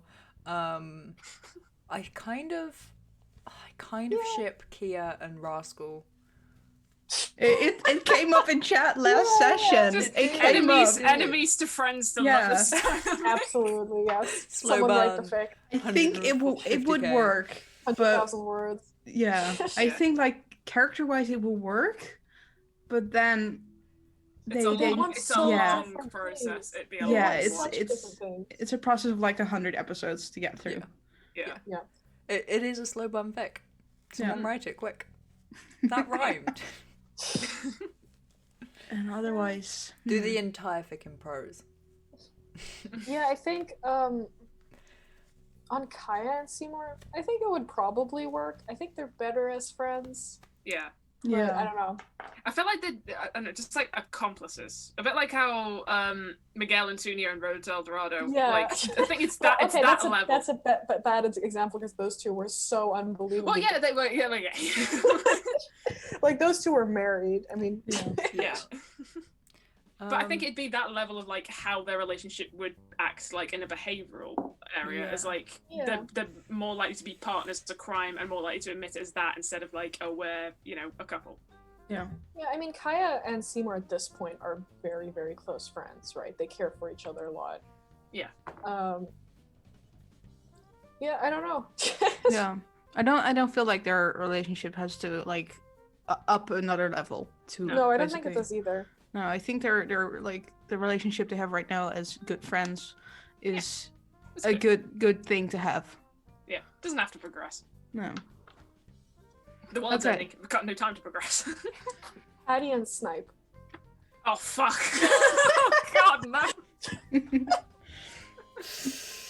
Oh, I it's think- such a chaotic No, mess. it's not romantic. the thing is, I think It doesn't feel Hattie and romantic. Seymour. in those two at all. Hattie and Seymour? No, Hattie and Hattie and Snipe. Hattie and Snipe are just. they're both such messes. I don't see how it would happen, even if the feelings are there. Snipe is more likely to go to their orphanage and actually fill out the papers to adopt Hattie. I'd That's be more likely actually to how adopt Hattie, it's realistic true. like that. I'll adopt I you 100% as my agree. sister. Okay, now let's Yeah. I feel like all of the high five have very sibling-like dynamics. Yeah. Mhm. Like Yeah. Hattie is the younger sister for everybody in the party. Seymour is the older brother. You know, it Yeah. feels like we have a shit ton of sibling dynamics going on, which I Yeah. really enjoy. Yeah. I agree. I think we're all just siblings. We're all just bastard siblings of different Yeah, it's a families. All forced And family. we will Much destroy together. this world. together. Yeah. Which If leaves you- us only with Kia and Rascal. Ah. Yeah. Yeah, that's our only shot at some D&D romance. We'll Yeah. see I wanna- if it happens ever. If you had to like say, let's say the high five were all siblings, who would be the oldest and who would be the youngest and who would be like what's the order of siblings? Oh. Raina is the oldest because she's Yeah. already Yeah. gone through Mhm. the kind of rebellious phase and she's kind of come out the other side. Yeah. Hattie's obviously the youngest. I then think it's Kaya, Mhm. and then I think like Snipe and Seymour are twins, like Yeah. the same age. Yeah. And Ooh, I was the one that went traveling for a year and came back. Yeah. I would say it's like Raina, then Seymour, then Snipe, then Kaya, then Hattie. Yeah. Yeah. Maybe that's a better order. Yeah. Yeah. Mhm. Because Seymour has a lot of older. I mean, he is an older brother too, so he Yeah. exudes a lot of older brother vibes. Yeah. But you know, reckless older brother. Yeah, the kind of older Kind brother of- that you It's look just at. kind of like he's been like, put how in not to charge, do it. but he's not being told the rules of what you can and can't do. No. It's Yeah. like He's just like, watch these It's just, kids. yeah, Don't watch know what over you're the gonna do, kids but and watch then them. fuck off. It's like, Yeah. what the fuck am I supposed to do with this whole no. What happened is he was told that he was in charge, and then the parent went to all of the other siblings and said, "You need to look after your brother." Yeah. Seymour's walking around being like, I'm in charge, and everyone else is like, all right. You Yeah. sure? Yeah. You're just the one Okay, to speak next to the police. question. All right, moving on. I'm from just that. enjoying the sibling 91. energy. What's your character's guiltiest pleasure? Ooh. Hattie doesn't have guilt. She just Well, does it. Okay, all right, touche, but like guilty pleasure as in something, you know, that she finds, that she enjoys, that she wouldn't tell other people she enjoys, or that she finds kind of embarrassing. Oh, she doesn't really have any of it because, like, she doesn't have the.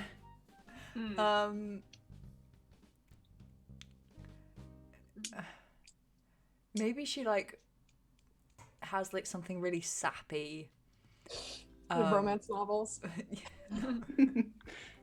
Or And like he she reads incredibly smutty romance novels all the time. Oh jeez.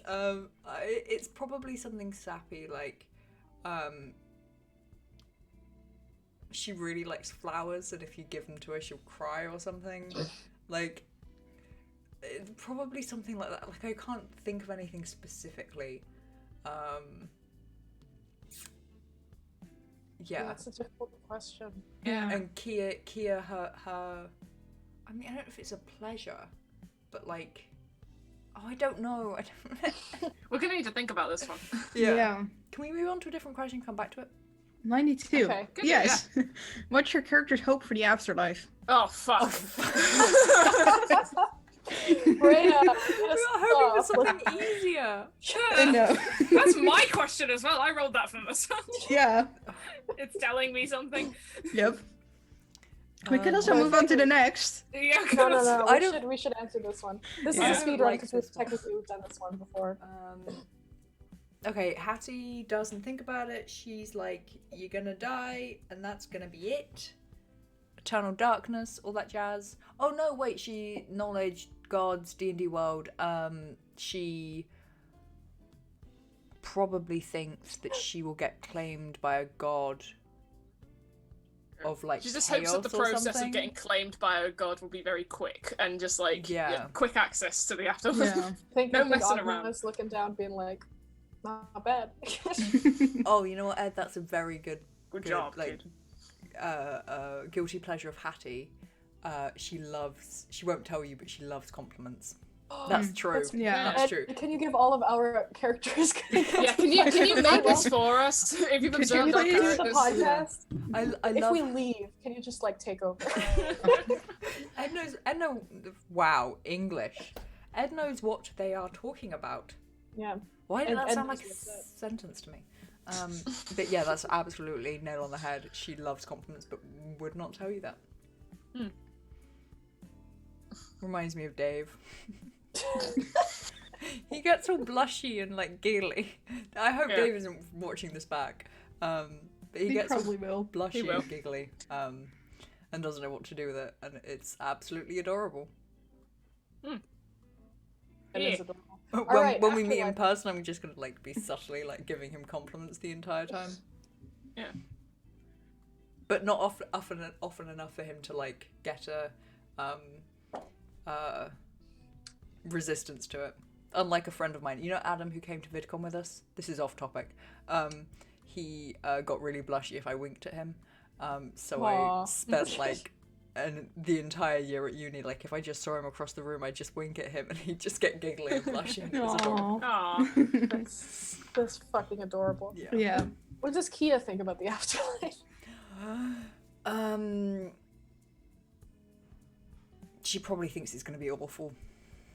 She's probably got the mindset of like, I've got to make good now, but it's going to be awful no matter what.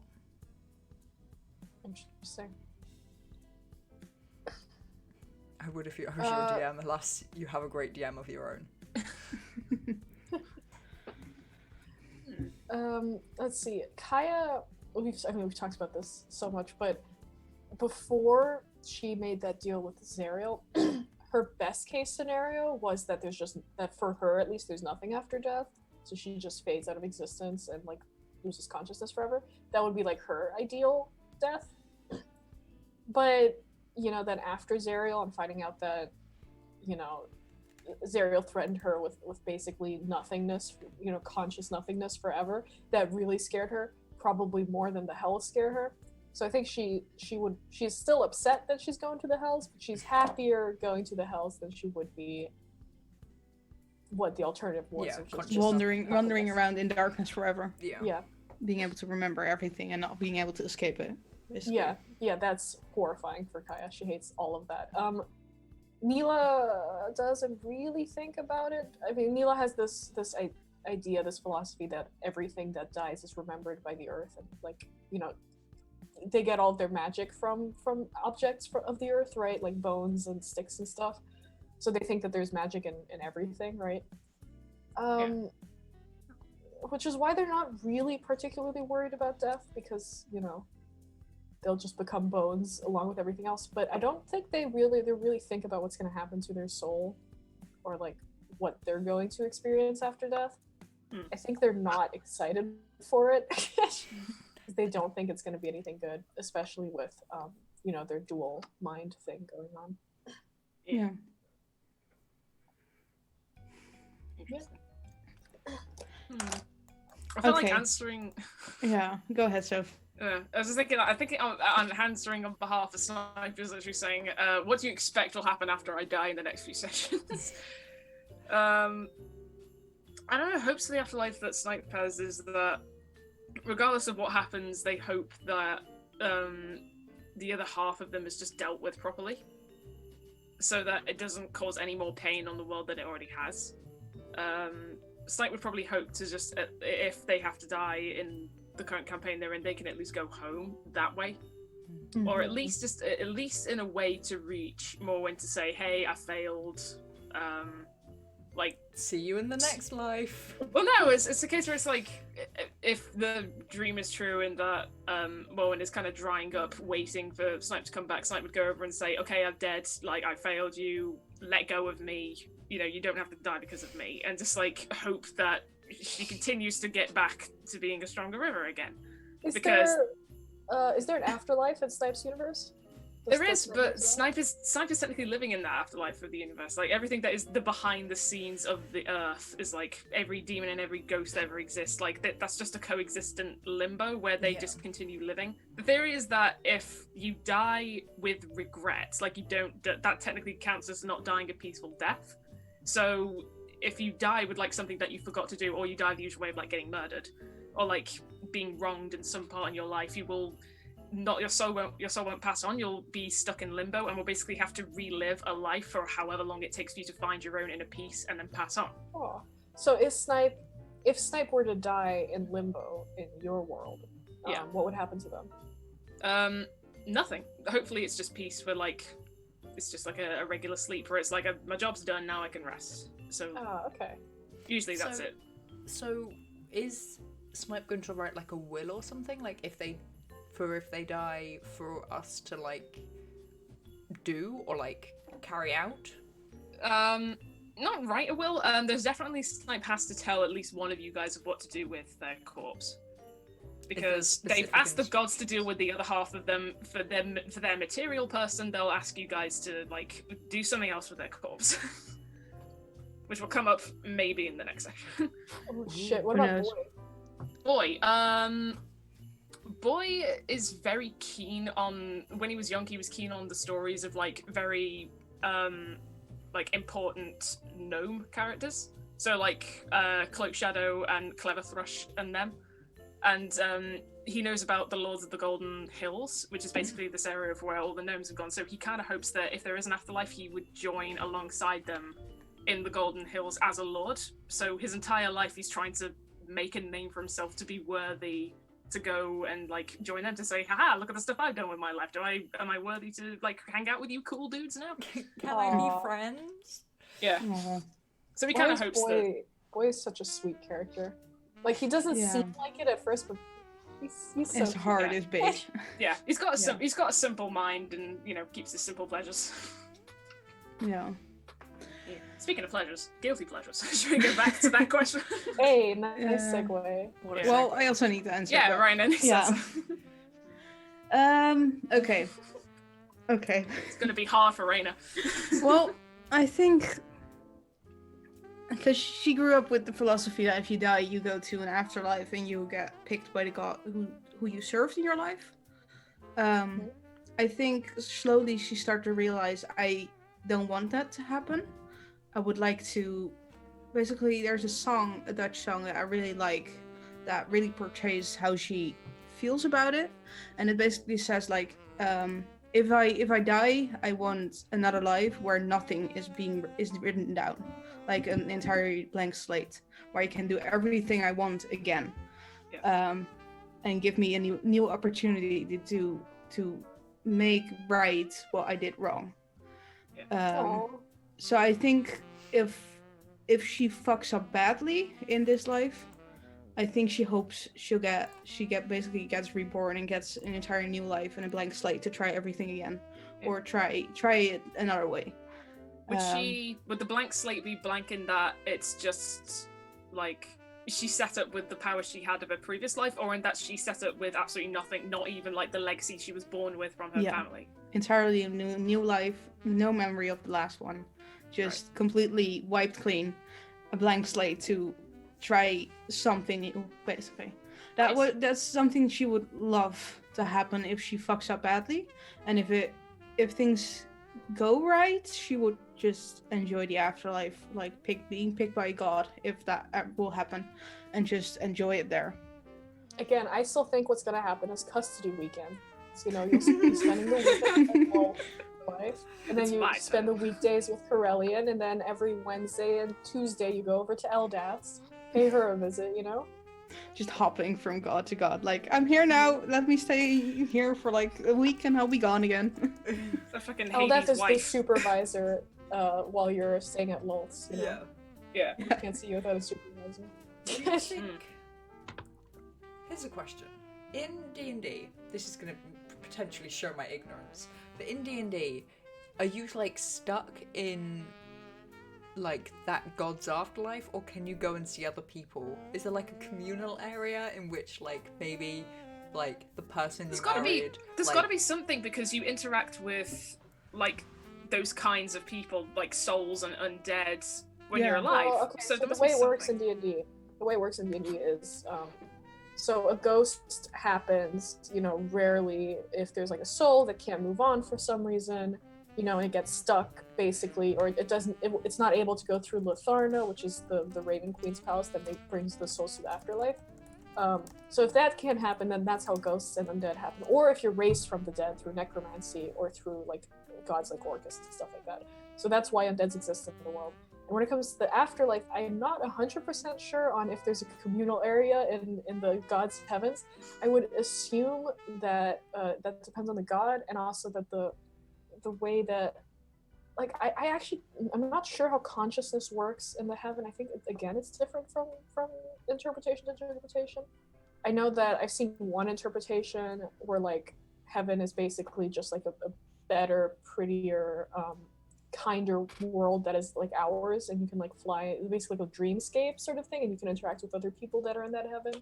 Or I've seen variations where you're consciously happy, but you don't really like move or think or anything. You're just sort of like in this forever state of bliss in heaven.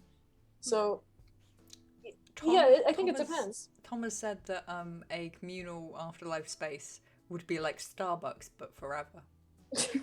Oh god, no. That sounds like hell. But yeah, I'm so sorry for the service. that it's very interesting because I think it's also working 9 till 5 at a Starbucks in the afterlife. I think it really depends on the DM and like their idea of the heavens basically. So here's a question for Janks to put in the Discord. Yeah. Of which I've just realised we do not have a thing for the Discord in chat, I don't think. But Janks, what is the afterlife? Is it like a communal forever Starbucks, as Thomas suggested? Yeah. Is it... what's your D&D heaven? What's your D&D heaven? Both personally and... no. What is D&D heaven? What happens when you die? Is it... outside of the walls of faces. Yeah. But yeah. What's the good ending? What's the good ending? What's the good ending? What's the ending we'll never get? Does a good ending exist, or is it all just bad? What's Rascal's view? Yeah. Ooh, yeah. I think Rascal is very happy-go-lucky, basically. Just rolling with the punches and see what happens.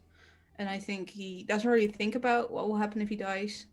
I think he likes to believe he'll go to somewhere good, but he probably not. Somewhere good. Yeah, somewhere good. But yeah, he's not really thinking about anything like that. He's just like, okay, I'm living this life right now. Let's see what can I do? Yeah. Yeah, I mean, technically Rascal hasn't done anything particularly horribly evil yet, so we'll see. I didn't want to go all out in the beginning, just like, I'm gonna stab everyone. No. I will murder hobo my way through this. Yeah. No, I especially when I chose an evil character, I'm like, well, I don't want to be a murder hobo because that's just not fun. I just want these little like subtle hints of like something is morally wrong with this person, basically. Yeah, you play it really well too. It's so good. Especially like the eating the child. Oh, I know I said it before, but like I fucking love that moment in which you just like, there's human flesh here. Let's pass up the opportunity. Yeah, it's cooked. I don't have to do it myself. It's lazier. I will probably burn it afterwards. Let's just give it a little try. Yeah. Tom Gutridge says, personally, D&D heaven is just being able to play in the same room again. Aww. We're at a disadvantage because we live at different ends of the country, and some of us don't even live in the same country. Yeah. You know? Honestly, though, if I could, I mean, I have like 20 D&D games all the time, but if I could just sit at a table once again with any of those campaigns, I would be so happy. Yeah. Yeah. God damn. God. Also, I found the lyrics. Shall I just say it out loud? It's in Dutch. The lyrics I kind of based Reina's thoughts on, like on the afterlife, like how she would. Yes, I was paying attention to the conversations we were just having. I swear, my brain functions. Het says, later als ik dood ben, wil ik een ander leven. Niet meer bezig hoeven zijn met wat er geschreven staat. En de laatste stroom zijn voor degenen die het even niet meer weten.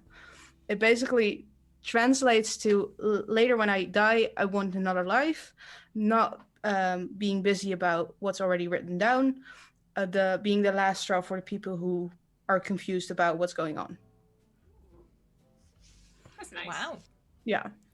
That's something that came up. I like the idea of a That just sounds like chance. Punky German, man. Dutch sounds Funky like German. Dutch is The funky German sounds like funky. Dutch.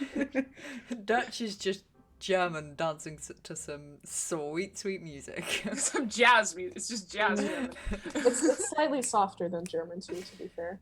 You have more like NG sounds than CH sounds. Yeah. Yeah, Okay. Tom said, "Good God, I feel for you." Yeah, I feel for us as well. We're trying. If you got any of the podcast last week, the beginning section of the second half was us trying to plan out how we would get together, what we would do, what's In important. the metaphorical to meet up. universe where everything will be okay by the end of this year. Yeah. According to Jangs, it was utter nonsense. I don't even yeah, it fucking was. remember that. If Nope. I'm being honest, it was Nope. been wiped from my memories. Yeah. I Yeah. don't. And then me, Becca, and Carmen kind of upgraded it to a new level of chaos. A house. I leave House. for We just one filled the session. Discord with house. Yeah. I leave for one session and these three go absolutely fucking insane. We were all slightly tipsy and tired, Yeah. so that's not a good combination. Yeah, it we was- discovered Airbnb.com and just went absolute fucking Yeah, nuts. because we all know we're not gonna have a house in like 30 years from now on. Yeah. We're not gonna have our own This house. is the Just closest like- we're gonna get to getting Yeah. a house. Just Let us live for in the Oh, what you Context. reminded me of? You reminded me of the seagulls from Finding Nemo. Mine. Fine. just for context, we were we generally, the four of us, maybe some other people as well, stay on the Zoom call after D&D is finished, and we sit around and we chat about everything from politics and philosophy to pets, how we're going to meet up, and we talked about how we're going to meet up, except Naomi, who is our balance, who stops the chaos from Yes. getting too much, wasn't there. So we went off on the deep end, looking through like Airbnb, trying to work out How to meet it up. was. It was an extension of the podcast essentially, Yeah. and it was an absolute mess. And it ended up in just us repeatedly putting the word house into Yeah, and the then looking up Discord house gifs and laughing at the results. chat. Oh, and it was like 1 a.m. Yeah, and it Yeah. took someone who was just happened to be online to write, "What the fuck are you guys doing?" We were like, we don't know. It took me an hour and a half to hit end call. Yeah. Right when I said I'm gonna end the call. Oh, jeez. Okay. Well, on that note, Did we answer all the questions? No, we have 2 more questions. 2 more Oh questions. shit! Do I Let's go. have Let's go. time? Let's go. Speed We run. also speed have run. we have the Guiltiest Pleasure one and another one. I vote we skip that because that's hard. Yeah, that was Okay, quite good. hard. Okay, We'll see then better. We'll do the other one first. 56. When yeah. when they were a child, what did your character want to be, or what did they think they were going to be when they grow up? Oh no. Kia wanted to be a mother. Hattie wanted to be A scholar. a scholar. Hattie thought they were just going to be like, she didn't really have any ambitions, but she just thought she was going to continue like pickpocketing and like nicking things, and she expected that she'd probably have to move from town to town to avoid, going to prison. So that's what she was expecting. So it's not really that much different from what she's actually doing now, but no, for Kia, she wanted to be a mother. She still wants to be. She still wants to be, but it was like all she was expecting to be doing. She Yeah. didn't ever expect it to become a soldier. Yeah. What about Boy and Snipe? Snipe. Boy, he's still on path to thinking he's going to become like a mechanical engineer. So like he just wants to build stuff and just like keep going with like making new inventions or like mass producing something that like everyone can have a hold of and that kind of situation. So he kind of wants to grow up to be just like a very well-known like blacksmith and that kind of stuff. Snipe, before they were ever anywhere near the character they were now, wanted to be a teacher. But unfortunate circumstances obviously led to a lot This of shit happening. happening. So yeah, Yeah, you Oh, kind of that's took interesting. a massive 180 on that one. Yeah. yeah. What with the dying and such. With the dying. There's something so sad about like lost ambitions like that. Yeah. Well, not necessarily lost, but like robbed ambitions. Yeah. Let's see. Kaya wanted to be a rock star, right? Kaya wanted to be in an incredibly famous band that toured all over Faerun and, made so much money. Yeah. That's what Kaya wanted to do. And Neela hasn't really been allowed to think about what they personally wanted to do for a very, very long time. But I think that way, way back when they were like 9 or 10, I think they probably wanted to be a writer.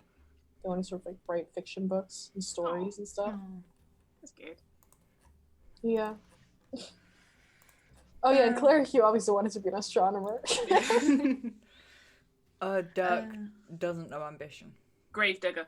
He just gets pointed in a direction and told to work, and he does. Well, Claire Hugh, also specifically wanted to make the world's strongest telescope that would allow her to look at all of the stars up close. Oh, cool. That's nice. Words.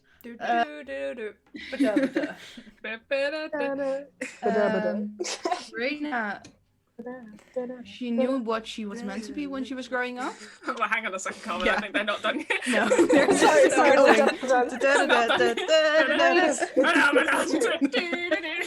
No, we're gonna get DMCA.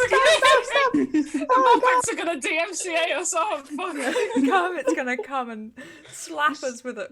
Wait, is it Kermit?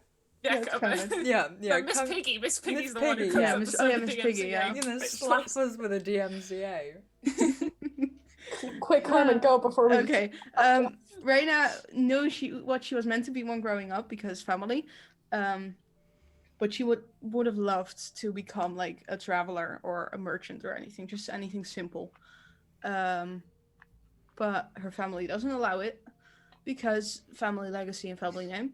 And Rascal wanted to grow up to become a performer as well. But he put his nose in something that he wasn't meant to know about, and that fucked him over. Ooh, interesting. Ooh. Foreshadowy backstory. Yep. What's the other question? There is none. We skipped Yeah, it. guilty pleasure. It's a race. Are we Guilty finished? pleasure. Okay, brilliant. We've gone. Well, think about the guilty pleasure one if you can No, find we an That's won't. right. answer. The first Don't one say we gotta that. answer next Don't time. say that Yeah. because you're gonna Tune in. remember and We I'm gonna promise forget you it. 100%. No, we'll don't promise- answer it No, first no, thing. no, no, Yeah, no, no, no, first no. thing next podcast, we'll answer it. Yeah. The minute we go live, we say the Um, answers. There will be no podcast next week because y'all are Oh. asking me to remember something. I barely remember that the podcast happens weekly, so that's a fun fact. Carmen's always like, Becca? I just ask you. You never know. You Just never like, you good? You I good for a forget what day of podcast? the week it is. And then I pour water in my keyboard. Anyway, thank you for joining us. There's no correlation there, but okay. It's all in the same pocket. It's of the Becca ADHD. correlation. It's the Yeah. Becca correlation. Thank you for joining us. It has been a hot mess, but not quite as much of a hot mess as previously Last expected. time. That's No. true. Yeah. In fact, it's a cool mess because you cooled down your keyboard. We're not gonna let that die. You realise that? No. I Yeah, will that's continue to get roasted weekly on this podcast. However, if you also want to get me see me being roasted with a different group of people, Road to Outro is Saturday, and then if you want to see it with an entirely different group of people again, Crimson Petal Sunday. Times Not are Sunday. Not this Sunday Not this because Sunday. No. Dave is having a subathon. Yeah. So check Sunday over as at Whiskey on Twitch's channel on Sunday. He's going to be doing a subathon situation. Support him. Do that shit. And all that jazz. What Yeah. Soph said. Yes. I apologise. I'm So- no good with the English language as Becca. Neither, and we're both on a pot. Naomi's got her head in her hands. Yeah, end the stream. End the it, stream, just end it. Yeah, yeah. Bye guys, thank you for joining us. I hope you enjoyed. Bye. Bye. Bye.